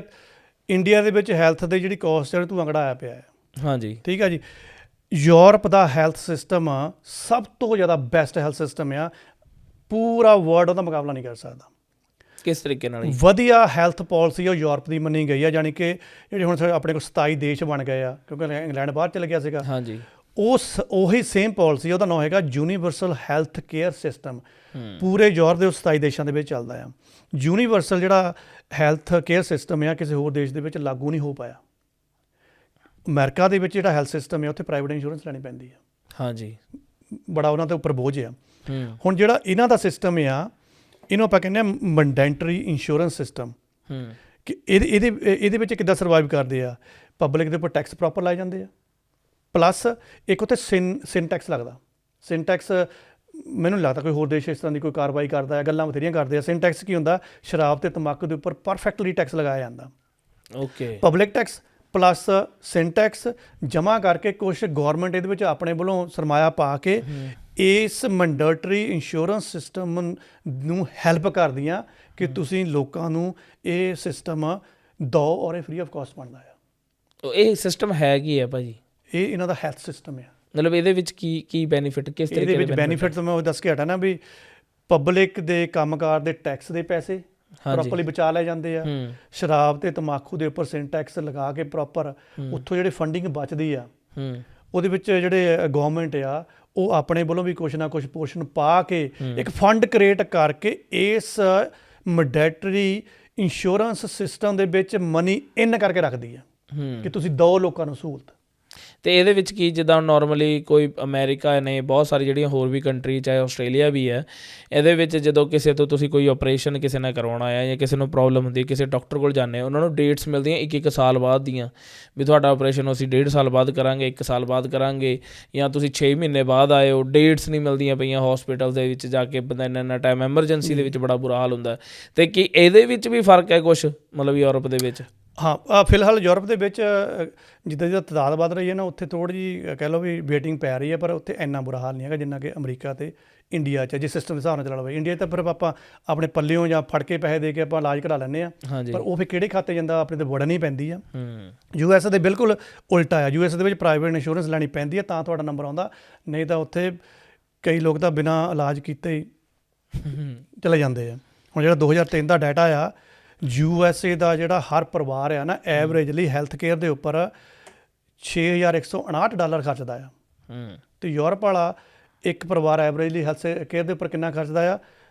€710। ਬਹੁਤ ਵੱਡਾ ਫਰਕ, $5500 ਦਾ ਫਰਕ, ਬਹੁਤ ਵੱਡਾ ਫਰਕ ਆ। ਸੋ ਇਹ ਸਾਰੀਆਂ ਚੀਜ਼ਾਂ ਫਿਰ ਲੈਸ ਹੋਣੀਆਂ ਨਾ। ਅਤੇ ਜੇ ਹੁਣ ਇੰਡੀਆ ਦੀ ਗੱਲ ਕਰੀਏ ਤਾਂ ਗੱਲ ਨਾ ਹੀ ਕਰੋ। ਇੱਥੇ ਤਾਂ ਕਿਸੇ ਡੇਂਗੂ ਹੋਏ ਨਾ 25,000 ਤੋਂ ਇਲਾਜ ਹੋਣਾ ਸ਼ੁਰੂ ਹੁੰਦਾ ਆ। ਹਾਂਜੀ, ਵੱਡੇ ਹਸਪੀਟਲ ਚਲ ਗਿਆ 50 ਦਾ ਟੀਕਾ ਲੱਗ ਜਾਣਾ। ਕਿਤੇ ਹਾਰਟ ਦਾ ਕੋਈ ਸੰਬੰਧਿਤ ਕੋਈ ਡਿਜ਼ੀਜ਼ ਆ ਗਈ ਆ, 3 ਲੱਖ ਦਾ ਬਿੱਲ ਬਣ ਗਿਆ। ਉਹ ਤਾਂ ਐਂ ਚੱਕ ਛੁਰੀਆਂ ਲੈ ਕੇ ਬੈਠੇ ਵੀ ਆਓ ਪੈਸੇ ਦੋ ਕੱਟੀਏ, ਉਹ ਪੈਸਾ ਤਾਂ ਫਿਰ ਫੜ ਕੇ ਲਾਉਣੇ ਆ। ਸੋ ਸਾਡਾ ਇੰਡੀਆ ਦਾ ਹੈਲਥ ਸਿਸਟਮ ਬਹੁਤ ਬੇਕਾਰ ਆ। ਸਾਡੇ ਤਾਂ ਹੈ ਵੀ ਨਹੀਂ ਇੱਦਾਂ ਦਾ ਕੁਛ ਭਾਜੀ, ਫ੍ਰੀ ਵਾਲੇ ਡਿਸਪੈਂਸਰੀਆਂ ਵਗੈਰਾ ਨਹੀਂ ਜਿੱਥੇ ਤੁਹਾਨੂੰ ਸਿਰਦਰਦ ਦੀ ਦਵਾਈਆਂ, ਕਿਉਂਕਿ ਹੈਲਥ ਸਿਸਟਮ ਹੀ ਹੈ ਨਹੀਂ ਗਾ ਆਪਣਾ। ਹਾਂਜੀ, ਅਤੇ ਲਾਸਟ ਵਨ 'ਤੇ ਆਉਂਦਾ ਆਪਣੇ ਕੋਲ ਐਜੂਕੇਸ਼ਨ, ਕਿ ਉਹਦੇ ਉੱਪਰ ਕਿੰਨਾ ਐਕਸਪੈਂਸ ਹੁੰਦਾ ਆ। US ਦੇ ਵਿੱਚ 12ਵੀਂ ਕਲਾਸ ਤੱਕ ਫ੍ਰੀ ਆ, ਬੜਾ ਸੁਣਨ ਨੂੰ ਬੜਾ ਚੰਗਾ ਲੱਗਦਾ। ਯੂਰਪ ਦੇ ਵਿੱਚ 10ਵੀਂ ਕਲਾਸ ਤੱਕ ਐਜੂਕੇਸ਼ਨ ਫ੍ਰੀ ਆ। ਹਾਂਜੀ, ਇੰਡੀਆ ਦਾ ਸੰਵਿਧਾਨ ਕਹਿੰਦਾ ਜੀ 8ਵੀਂ ਤੱਕ ਤੁਹਾਨੂੰ ਫ੍ਰੀ ਦੇਵਾਂਗੇ। ਮਿਲਦੀ ਹੈ ਚੰਗੀ ਤਰ੍ਹਾਂ ਫ੍ਰੀ? ਨਹੀਂ ਮਿਲਦੀ। ਪ੍ਰਾਈਵੇਟ ਸਕੂਲ ਇਸ ਹਿਸਾਬ ਨਾਲ ਚੱਲਦੇ ਪਏ ਆ, ਨਹੀਂ ਮਿਲਦੀ ਹੈਗੀ, ਕਿਉਂਕਿ ਲੋਕ ਤਾਂ ਪ੍ਰਾਈਵੇਟ ਨੂੰ ਜਾਂਦੇ ਆ। ਹਾਂਜੀ, ਐਵਰੇਜਲੀ ਅਮਰੀਕਾ ਦੇ ਵਿੱਚ ਇਹ ਫ੍ਰੀ ਹੋਣ ਦੇ ਬਾਵਜੂਦ ਵੀ ਇੱਕ ਪਰਿਵਾਰ ਦਾ ਐਵਰੇਜ ਜਿਹੜਾ ਖਰਚਾ ਆਉਂਦਾ ਆ $1,656 ਲੱਗ ਜਾਂਦੇ ਆ ਇੱਕ ਸਾਲ ਦੇ। ਅਤੇ ਜੇ ਆਪਾਂ ਯੂਰਪ ਦੀ ਗੱਲ ਕਰੀਏ, ਉੱਥੇ $446 ਲੱਗਦੇ ਆ। ਇਹ ਵੀ ਤਾਂ ਉਹਦੀ ਇਨਕਮ ਦੇ ਵਿੱਚੋਂ ਲੈਸ ਹੋਣਾ ਆ। ਅਤੇ ਇੰਡੀਆ ਨੂੰ ਤਾਂ ਛੱਡੇ ਤਾਂ ਉੱਥੇ ਤਾਂ ਪ੍ਰੀ ਸਕੂਲ ਦੇ ਵਿੱਚ ਵੀ ਜਾਣਾ ਤਾਂ 60,000 ਦਾ ਟੀਕਾ ਲੱਗ ਜਾਂਦਾ। ਕਹਿੰਦੇ ਜੀ ਇਹ ਤਾਂ ਡੋਨੇਸ਼ਨ ਮਨੀ, ਇਹ ਤੋਂ ਬਗੈਰ ਤਾਂ ਗੱਲੇ ਨਹੀਂ ਹੋਣੀ ਹੈਗੀ। ਸੋ ਜੇ ਹੁਣ ਆਪਾਂ ਇਹ ਸਾਰੇ ਐਕਸਪੈਂਸ ਉਸ ਮਿਸਟਰ ਯੂ ਦੀ ਜਿਹੜੀ ਇੱਕ ਵੱਡੀ ਆਪਣੇ 81,000 ਸਮਥਿੰਗ ਬਣਾਈ ਸੀ, ਜੋ ਚੋਂ ਲੈਸ ਕਰਦੇ ਜਿਹੜੀ ਆਪਾਂ ਰਾਸ਼ੀਆਂ ਬੋਲੀਆਂ ਆ, ਜੋ ਲੈਸ ਕਰਦੀ ਤਾਂ ਅਮਰੀਕਾ ਵਾਲੇ ਕੋਲ ਐਂਡ 'ਚ ਪਤਾ ਕਿੰਨਾ ਬਚਦਾ ਜੀ? $53,922 ਬਣਦੇ ਆ, ਜਿਹੜਾ ਇੰਟਰਨੈਟ ਦਾ ਡਾਟਾ ਆ। ਅਤੇ ਉੱਧਰ ਮਿਸਟਰ ਜਿਹੜਾ ਯੂਰਪ ਵਾਲਾ ਬੰਦਾ ਸੀ, ਉਹ ਕਮਾਉਂਦਾ ਤਾਂ ਪਹਿਲਾਂ ਘੱਟੇ ਸੀਗਾ, ਉਸ ਘੱਟ ਦੇ ਵਿੱਚੋਂ ਵੀ ਉਹਦੇ ਇੰਨੇ ਕੁ ਇਹ ਘੱਟ ਐਕਸਪੈਂਸਿਸ ਪਏ ਆ, ਉਹ ਫਿਰ ਵੀ $45,439 ਦੇ ਉੱਪਰ ਇਹ ਖੜ੍ਹ ਗਿਆ। ਫਰਕ ਕਿੰਨਾ ਕੁ ਰਹਿ ਗਿਆ? 8,000 ਦਾ। ਅਤੇ ਜੇ 8,000 ਦਾ ਫਰਕ ਰਹਿ ਗਿਆ, ਦੂਜੇ ਪਾਸੇ ਇਹ ਵੀ ਤਾਂ ਦੇਖੋ ਕਿ ਇੰਨੀ ਕਮਾਈ ਕਰਨ ਤੋਂ ਬਾਅਦ ਵੀ ਇੱਕ ਅਮਰੀਕਾ ਵਾਲਾ ਬੰਦਾ ਜਿਹਨੂੰ 50-50 ਘੰਟੇ ਕੰਮ ਕਰਨਾ ਪੈ ਜਾਂਦਾ ਆ, ਔਰ ਉੱਥੇ ਛੁੱਟੀ ਲੈਣੀ ਪਵੇ ਤਾਂ ਉਹ ਇੱਕ ਹਊਆ ਬਣ ਜਾਂਦਾ, ਉਹਨੂੰ ਮੰਨਿਆ ਜਾਂਦਾ ਤੂੰ ਛੁੱਟੀ ਲੈਣ ਲੱਗਿਆ ਤਾਂ ਮਤਲਬ ਤੂੰ ਕੰਮ ਦਾ ਬੰਦਾ ਨਹੀਂ। ਬਿਲਕੁਲ ਹੀ। ਅਤੇ ਉੱਧਰ ਯੂਰਪ ਦੇ ਵਿੱਚ ਬੰਦਾ 30 ਘੰਟੇ ਕੰਮ ਕਰਦਾ, 32-34 ਵੱਧ ਤੋਂ ਵੱਧ ਕੰਮ ਕਰਦਾ, ਈਜ਼ੀ ਚੱਲਦਾ। ਉੱਥੇ ਛੁੱਟੀਆਂ ਬੜੇ ਆਰਾਮ ਨਾਲ ਮਿਲ ਜਾਂਦੀਆਂ। ਸੋ ਇਹਦਾ ਮਤਲਬ ਜਿਹੜਾ ਪੈਨਿਕ ਮੋਡ ਆ ਉਹ ਯੂਰਪ ਦੇ ਵਿੱਚ ਘੱਟ ਆ, US ਦੇ ਵਿੱਚ ਬਹੁਤ ਜ਼ਿਆਦਾ। ਇੰਡੀਆ ਦੇ ਵਿੱਚ ਤਾਂ ਤੇ ਜੇ ਪੈਨਿਕ ਆ ਤਾਂ ਫਿਰ ਹੈਲਥ ਵੀ ਸਹੀ ਨਹੀਂ ਹੈਗੀ, ਹੈਲਥ ਸਹੀ ਨਹੀਂ ਹੈ ਤਾਂ ਫਿਰ ਤੁਹਾਡਾ ਹੈਲਥ ਸਿਸਟਮ ਵੈਸੇ ਸਹੀ ਨਹੀਂ ਹੈਗਾ। ਸੋ ਇਹ ਸਾਰੀ ਕੈਲਕੂਲੇਸ਼ਨ ਤੋਂ ਬਾਅਦ ਜੇ ਆਪਾਂ ਇਹ ਕਹਿੰਦੇ ਹਾਂ ਕਿ ਸਿਰਫ 8,000 ਦਾ ਹੀ ਮਾਰਜਨ ਬਚ ਜਾਂਦਾ, ਔਰ ਇੰਨੀ ਬੰਦੇ ਦੀ ਕੁੱਤੇ ਖਾਣੀ ਹੋ ਜਾਂਦੀ ਆ, ਉਹ ਮਾਨਸਿਕ ਇੰਨਾ ਨਪੀੜਿਆ ਗਿਆ ਜਾਂ ਪ੍ਰੈਸ਼ਰ 'ਚ ਰਹਿੰਦਾ ਆ। ਇਸੇ ਕਰਕੇ ਫਿਰ ਇੰਡੈਕਸ ਕਹਿੰਦਾ ਕਿ ਯੂਰਪ ਦੇ ਲੋਕ ਘੱਟ ਤਨਖਾਹ ਦੇ ਨਾਲ, ਘੱਟ ਇਨਕਮ ਦੇ ਨਾਲ ਵੀ ਸੁਖੀ ਆ। ਇੱਕ ਭਾਈ ਹੋਰ ਚੀਜ਼ ਕਿ ਵੀ ਜਿੱਦਾਂ ਕਿ ਟੈਕਸ ਹੈ, ਜਿੱਦਾਂ ਦੇਖਿਆ ਜਾਵੇ ਮੇਰੇ ਰਿਲੇਟਿਵਸ ਹੈਗੇ ਨੇ ਫਿਨਲੈਂਡ ਦੇ ਵਿੱਚ ਰਹਿੰਦੇ ਨੇ ਉਹ, ਤਾਂ ਉਹ ਫਿਨਲੈਂਡ ਦੇ ਵਿੱਚ ਉਹਨਾਂ ਦਾ ਟੈਕਸ ਇਸ ਹੱਦ ਤੱਕ ਹੈ ਕਿ ਵੀ ਜੇ ਤੁਸੀਂ ₹100 ਕਮਾ ਲਿਆ ਤਾਂ ਤੁਸੀਂ ₹60 ਵੀ ਮਤਲਬ ਤੁਹਾਨੂੰ ਗੌਰਮੈਂਟ ਨੂੰ ਦੇਣੇ ਪੈ ਜਾਂਦੇ ਆ, ਪਿੱਛੇ ₹40 ਤੁਸੀਂ ਸਿਰਫ ਆਪਣੇ ਕੋਲ ਰੱਖਦੇ ਹੋ। ਅਤੇ ਉਸ 40 ਦੇ ਵਿੱਚ ਫਿਰ ਜਿਹੜੇ ਉਹਨਾਂ ਦੇ ਕਾਸਟ ਆਫ ਲਿਵਿੰਗ ਹੈ ਉਹ ਬਹੁਤ ਘੱਟ। ਹਾਂ, ਉਹ ਘੱਟ ਹੈ। ਉਹ ਖੁਦ ਵੀ ਇਹ ਕਹਿੰਦੇ ਵੀ ਸਾਨੂੰ ਕਦੇ ਪੜ੍ਹਾਈ ਦੀ ਸਾਨੂੰ ਟੈਨਸ਼ਨ ਨਹੀਂ, ਸਾਨੂੰ ਕਾਲਜ ਤੱਕ ਜਾਣ ਦੀ ਵੀ ਕੋਈ ਟੈਨਸ਼ਨ ਨਹੀਂ ਹੈ ਕਿ ਸਾਡੇ ਕਾਲਜ ਜਾਣਾ, ਹਾਏ ਦੀਆਂ ਫੀਸਾਂ ਕਿੱਥੋਂ ਦੇਣੀਆਂ, ਇਹ ਸਾਨੂੰ ਕੋਈ ਪਰਵਾਹ ਨਹੀਂ ਹੈ। ਹੋਰ ਤਾਂ ਹੋਰ ਜਿਹੜੇ ਜਿੱਦਾਂ ਫਿਨਲੈਂਡ ਕੰਟਰੀ ਆ ਜਾਂ ਡੈਨਮਾਰਕ ਜਾਂ ਨਾਰਵੇ ਆ, ਸਵੀਡਨ ਆ, ਹਜੇ ਪੰਜਾਬੀਆਂ ਨੂੰ ਸ਼ਾਇਦ ਇਹਦੇ ਬਾਰੇ ਜ਼ਿਆਦਾ ਪਤਾ ਨਹੀਂ ਲੱਗਾ। ਤੁਸੀਂ ਜਦੋਂ ਇਹਨਾਂ ਮੁਲਕਾਂ 'ਚ, ਖਾਸ ਕਰ ਜਰਮਨੀ, ਜਦੋਂ ਇਹਨਾਂ ਮੁਲਕਾਂ 'ਚ ਜਾਂਦੇ ਆ, ਇਹ ਤਾਂ ਤੁਹਾਨੂੰ ਕਹਿੰਦੇ ਆ ਕੇ ਫ੍ਰੀ ਪੜ੍ਹੋ ਸਾਡੇ ਕੋਲੋਂ। ਹਾਂ, ਫ੍ਰੀ ਵੀ ਪੜ੍ਹੋ, ਫ੍ਰੀ ਵੀ ਰਹੋ, ਵੀਜ਼ਾ ਵੀ ਦੇਵਾਂਗੇ, ਕੰਮ ਵੀ ਦੇਵਾਂਗੇ, ਖਾਣ ਲਈ ਤੁਹਾਡੇ ਜੇਬ 'ਚ ਪੈਸੇ ਵੀ ਪਾਉਂਗੇ, ਸਾਡੇ ਦੇਸ਼ 'ਚ ਰਹਿ ਜਾਓ ਫਿਰ। ਹਾਂਜੀ, ਬਸ ਸਾਡੀ ਲੈਂਗੁਏਜ ਸਿੱਖੀ ਜਾਓ। ਹਾਂ, ਲੈਂਗੁਏਜ ਜੇ ਇੰਨਾ ਵਧੀਆ ਸਿਸਟਮ ਹੈਗਾ ਆ ਤੇ ਫਿਰ ਹੋਰ ਕੀ ਚਾਹੀਦਾ। ਨਹੀਂ, ਬਿਲਕੁਲ ਹੀ। ਫਿਨਲੈਂਡ ਹੁਣ ਭੇਜਦੇ ਆ, ਭਗਵੰਤ ਮਾਨ ਨੇ ਵੀ ਆਪਣੇ ਸਾਡੇ ਜਿਹੜੇ ਹੈਗੇ ਮੁੱਖ ਮੰਤਰੀ ਉਹਨਾਂ ਨੇ ਵੀ ਉੱਥੇ ਭੇਜੇ ਆ, ਟ੍ਰੇਨਿੰਗ ਲਈ ਭੇਜੇ ਆ। ਅਤੇ ਫਿਨਲੈਂਡ ਦੀ ਮੈਂ ਹੋਰ ਦੱਸਵਾਂ, ਜਿਹੜੇ ਪੜ੍ਹੇ ਆ ਸਿਰਫ ਉਹਨਾਂ ਨੂੰ ਥੋੜ੍ਹੀ ਲੈਂਗੁਏਜ ਪਹਿਲਾਂ ਪ੍ਰਾਇਮਰੀ ਕਰਨਾ ਪੈਂਦਾ ਆ। ਹਾਂ, ਤੁਸੀਂ ਜਿਹੜਾ ਆਪਣਾ ਸਪਾਊਸ ਆ ਨਾ, ਫਿਨਲੈਂਡ ਦੇ ਵਿੱਚ ਨਾਲ ਵੀ ਲੈ ਕੇ ਜਾ ਸਕਦੇ ਆ। ਹਾਂਜੀ, ਏਜੰਟ ਨਹੀਂ ਦੱਸਦੇ ਕਿਉਂਕਿ ਉੱਥੋਂ ਕਮਿਸ਼ਨ ਨਹੀਂ ਮਿਲਦੇ, ਪਰ ਜਿਨ੍ਹਾਂ ਦੇ ਅਮਰੀਕਾ ਕੈਨੇਡਾ ਜਾਂ ਆਸਟ੍ਰੇਲੀਆ ਨਿਊਜ਼ੀਲੈਂਡ ਦੇ ਸਟੱਡੀ ਦੇ ਵੀਜ਼ੇ ਨਹੀਂ ਲੱਗਦੇ, ਚਲੋ ਆਊਟ ਆਫ ਹੋ ਗਈ ਗੱਲ, ਆਪਾਂ ਇਹਨੂੰ ਬਾਈਂਡ ਅਪ ਕਰਨ ਲੱਗੇ ਆ, ਉਹ ਯੂਰਪ ਵੱਲ ਨੂੰ ਜਾਣ, ਤੁਹਾਨੂੰ ਬਹੁਤ ਸਹੂਲਤ ਦਿੰਦੇ ਆ। ਇੱਕ ਚੀਜ਼ ਭਾਈ, ਇਹ ਤਾਂ ਚਲੋ ਆਪਾਂ ਯੂਰਪ ਦੇ ਗੱਲ ਕਰ ਲਈ ਕਿ ਵੀ ਲੋਕ ਉੱਥੇ ਜ਼ਿਆਦਾ ਖੁਸ਼ ਨੇ, ਇਹ ਸਾਰੀਆਂ ਚੀਜ਼ਾਂ ਨੇ, ਪਰ ਤੁਹਾਨੂੰ ਕੀ ਲੱਗਦਾ ਕਿ ਵੀ ਹੋਰ ਕੀ ਖਾਸ ਹੈ ਜਿਹੜਾ ਯੂਰਪ ਦੇ ਬਾਰੇ ਸਾਨੂੰ ਨਹੀਂ ਪਤਾ, ਤੁਸੀਂ ਦੱਸਣਾ ਚਾਹੋ? ਅਸਲ 'ਚ ਤਾਂ ਇਹੀ ਸਾਰਾ ਕੁਝ ਖਾਸ ਹੈ। ਅੱਛਾ ਜੀ। ਜੇ ਆਪਾਂ ਕਹੀਏ ਵੀ ਉੱਥੇ ਬਿਲਡਿੰਗਾਂ ਬਹੁਤ ਸੋਹਣੀਆਂ, ਉਹ ਤਾਂ ਹੋਰ ਮੁਲਕਾਂ 'ਚ ਵੀ ਹੈਗੀਆਂ। ਇੱਕ ਬੰਦੇ ਦੇ ਜੀਵਨ ਜਿਉਣ ਦੇ ਲਈ ਉਹਨੂੰ ਲੱਗੇ ਕਿ ਮੇਰਾ ਪਰਿਵਾਰ ਜ਼ਿਆਦਾ ਸੁਖੀ ਆ, ਹਾਂਜੀ, ਉਹਨੇ ਇਹ ਦੇਖਣਾ ਕਿ ਮੇਰੀ ਇਨਕਮ ਕਿੰਨੀ ਹੈ ਤੇ ਮੈਨੂੰ ਉੱਥੇ ਰਹਿਣ ਦੇ ਖਰਚੇ ਕਿੰਨੇ ਪੈਂਦੇ ਆ। ਜੇ ਉਹਨਾਂ ਖਰਚਿਆਂ ਤੋਂ ਬਾਅਦ ਵੀ ਉਹਨੂੰ ਕੁਝ ਬਚਦਾ ਆ, ਹਾਂਜੀ, ਔਰ ਉਹ ਘੱਟ ਤਨਖਾਹ ਦੇ ਵਿੱਚ ਹੀ ਬਚਦਾ ਆ, ਉਹ ਬੰਦੇ ਹੈਪੀ ਆ। ਹੁਣ ਬਹੁਤ ਬੰਦੇ ਇਟਲੀ 'ਚ ਪੱਕੇ ਹੋ ਕੇ ਇੰਗਲੈਂਡ ਨੂੰ ਮੂਵ ਕਰ ਗਏ, ਚਲੋ ਹੁਣ ਤਾਂ ਇੰਗਲੈਂਡ ਵਾਲਿਆਂ ਨੇ ਦਰਵਾਜ਼ੇ 'ਚ ਬੰਦ ਕਰ ਲਏ ਆ, ਪਰ ਕਈ ਬੰਦੇ ਮੂਵ ਨਹੀਂ ਹੋਏ, ਖਾਸ ਕਰਕੇ ਆਪਣੇ ਪੰਜਾਬੀ ਜਾਂ ਬਹੁਤ ਨੇ। ਹਾਂਜੀ, ਉਹਨਾਂ ਨੂੰ ਜਦੋਂ ਪੁੱਛਦੇ ਵੀ ਤੁਹਾਡਾ ਤਾਂ ਭਰਾ ਵੀ ਉੱਥੇ ਚਲ ਗਿਆ, ਕਈਆਂ ਦੇ ਪਰਿਵਾਰ ਵੀ ਉੱਥੇ ਚਲ ਗਏ, ਕਿਉਂਕਿ ਉਦੋਂ ਪਰਿਵਾਰ ਵੀ ਲੈ ਕੇ ਜਾ ਸਕਦੇ ਸੀ। ਹਾਂਜੀ, ਤੇ ਜਦੋਂ ਮੁੰਡਾ ਕੁੜੀ ਇਟਲੀ ਤੋਂ ਇੰਗਲੈਂਡ ਚਲੇ ਗਿਆ, ਮੁੰਡਾ ਆਪਣੇ ਪਰਿਵਾਰ ਨੂੰ ਸੱਦ ਸਕਦਾ ਸੀਗਾ ਇਟਾਲੀਅਨ ਪਾਸਪੋਰਟ ਤੇ ਕੁੜੀ ਆਪਣੇ ਪਰਿਵਾਰ ਨੂੰ ਵੀ ਸੱਦ ਸਕਦੀ ਸੀ। ਅੱਛਾ ਜੀ। ਇਹ ਚੱਲਦੀ ਰਹੀ ਗੇਮ। ਹੁਣ ਇੰਗਲੈਂਡੀਆਂ ਦੇ ਦਰਵਾਜ਼ੇ ਬੰਦ ਕੀਤੇ, ਰਸ਼ ਜ਼ਿਆਦਾ ਪੈ ਗਿਆ, ਇਹਨਾਂ ਦੇ ਵੀ ਦਰਵਾਜ਼ੇ ਬੰਦ ਹੋਏ ਆ। ਪਰ ਉਸ ਸਟੇਜ ਦੇ ਵਿੱਚ ਵੀ ਇਟਲੀ ਵਾਲੇ ਕਈ ਇਹੋ ਜਿਹੇ ਸੀਗੇ ਦੋਸਤ ਜਿਹਨਾਂ ਨੇ ਇਹ ਫੈਸਲਾ ਲਿਆ ਨਹੀਂ ਜਾਣਾ, ਕਿ ਅਸੀਂ ਦੇਖ ਆਂਦਾ ਛੋਟਾ ਜਿਹਾ ਮੁਲਕ, ਕਾਸਟ ਆਫ ਲਿਵਿੰਗ ਬਹੁਤ ਜ਼ਿਆਦਾ ਵੱਧਦੀ ਜਾ ਰਹੀ ਆ, ਮੈਂ ਇਟਲੀ ਖੁਸ਼ ਹਾਂ। ਤਾਂ ਇਟਲੀ ਕਿੱਥੇ, ਯੂਰਪ 'ਚ। ਵੈਸੇ ਭਾਈ ਤੁਹਾਨੂੰ ਸਭ ਤੋਂ ਜ਼ਿਆਦਾ ਪਸੰਦ ਤੁਹਾਡਾ ਕਿਹੜਾ ਦੇਸ਼ ਹੈ ਪੂਰੇ ਯੂਰਪ ਦੇ ਵਿੱਚੋਂ? ਮੈਂ ਯੂਰਪ ਗਿਆ ਨਹੀਂ ਜੀ। ਨਹੀਂ, ਫਿਰ ਵੀ ਇੱਕ ਹੁੰਦਾ ਹੈ ਕਿ ਵੀ ਮੈਂ ਇਹ ਦੇਸ਼ ਮੈਂ ਦੇਖ ਕੇ ਆਉਣਾ, ਮੈਨੂੰ ਲੱਗਦਾ ਕਿ ਮੈਂ ਇਹਨੂੰ ਦੇਖਣਾ ਚਾਹੁੰਦਾ ਆ। ਨਹੀਂ, ਮੈਂ ਯੂਰਪ ਨਹੀਂ ਕਦੇ ਗਿਆ ਹੈਗਾ ਮੈਂ, ਪਰ ਮੈਨੂੰ ਪਤਾ ਯੂਰਪ ਦੇ ਫਿਰ ਸਾਰੇ ਕੰਟਰੀ ਵਧੀਆ ਹੋਣਗੇ। ਨਹੀਂ, ਇੱਕ ਤਾਂ ਹੋਏਗਾ ਹੀ ਕਿਤੇ ਜਿੱਥੇ ਤੁਹਾਡਾ ਦਿਲ ਹੋਵੇ ਕਿ ਮੈਂ ਇਹਨੂੰ ਦੇਖਣਾ ਚਾਹੁੰਦਾ ਆ ਆਖਰ ਦੇ ਵਿੱਚ। ਦਿਲ ਤੋਂ ਪਾਗਲ ਹੈ। ਚਲੋ ਜੀ, ਮੇਰਾ ਫੇਵਰੇਟ ਵੈਸੇ ਫਿਨਲੈਂਡ ਤੇ ਮੈਨੂੰ ਇਟਲੀ, ਸਪੇਨ, ਮੈਨੂੰ ਇਹ ਤਿੰਨ ਦੇਖਣ ਦਾ ਬੜਾ ਦਿਲ ਹੈ ਕਿ ਮੈਂ ਦੇਖਾਂ ਇਹਨਾਂ ਨੂੰ, ਚਾਹੇ ਆਰਟ ਦੇ ਰਿਲੇਟਡ ਚਾਹੇ ਹੋਰ ਚੀਜ਼ਾਂ ਦੇ ਰਿਲੇਟਡ ਜੀ। ਚਲੋ ਭਾਜੀ, ਬਹੁਤ ਬਹੁਤ ਸ਼ੁਕਰੀਆ। ਉਮੀਦ ਕਰਦੇ ਹਾਂ ਕਿ ਸਾਡੀ ਆਡੀਅנס, ਸਾਡੇ ਜਿਹੜੇ ਦੇਖ ਰਹੇ ਸੀਗੇ ਸਾਡੇ ਪੋਡਕਾਸਟ ਨੂੰ, ਉਹਨਾਂ ਨੂੰ ਸਮਝ ਲੱਗੀ ਹੋਏਗੀ। ਥੋੜ੍ਹਾ ਜਿਹਾ ਟੈਕਨੀਕਲ ਸੀ, ਪਰ ਉਮੀਦ ਹੈ ਕਿ ਸਾਡੇ ਜਿਹੜੇ ਚਾਰਟ ਨੇ, ਸਾਡੀ ਜਿਹੜੀਆਂ ਚੀਜ਼ਾਂ ਸੀ ਤੁਹਾਨੂੰ ਵਿੱਚ ਨਾਲ ਦਿਖਾਈਆਂ ਨੇ, ਉਹਨਾਂ ਨਾਲ ਤੁਹਾਨੂੰ ਬਹੁਤ ਮਦਦ ਮਿਲੀ ਹੋਏਗੀ। ਪਰ ਖੁਸ਼ੀ ਇਕੱਲੀ ਇਹਦੇ ਵਿੱਚ ਐਂਡ ਆਫ ਦਾ ਡੇ, ਤੁਸੀਂ ਇਸ ਗੱਲ ਦਾ, ਤੁਹਾਡੇ ਤੋਂ ਵੀ ਮੈਂ ਇੱਕ ਸਵਾਲ ਪੁੱਛਣਾ ਚਾਹੂੰਗਾ ਕਿ ਭਾਜੀ ਫਿਰ ਤੁਹਾਡੇ ਲਈ ਜਾਂ ਤੁਸੀਂ ਕੀ ਸੋਚਦੇ ਹੋ ਕਿ ਖੁਸ਼ੀ ਪੈਸੇ ਨਾਲ ਨਾਪੀ ਜਾ ਸਕਦੀ ਹੈ ਜਾਂ ਸਹੂਲਤਾਂ ਦੇ ਨਾਲ? ਕਿਸ ਤਰੀਕੇ ਨਾਲ ਨਾਪਿਆ ਜਾਵੇ ਜੇ ਜਿਹੜਾ ਕੋਈ ਬੰਦਾ ਸਾਡਾ ਹੁਣ ਇਸ ਵਕਤ ਦੇਖ ਰਿਹਾ ਸੀ ਪੋਡਕਾਸਟ?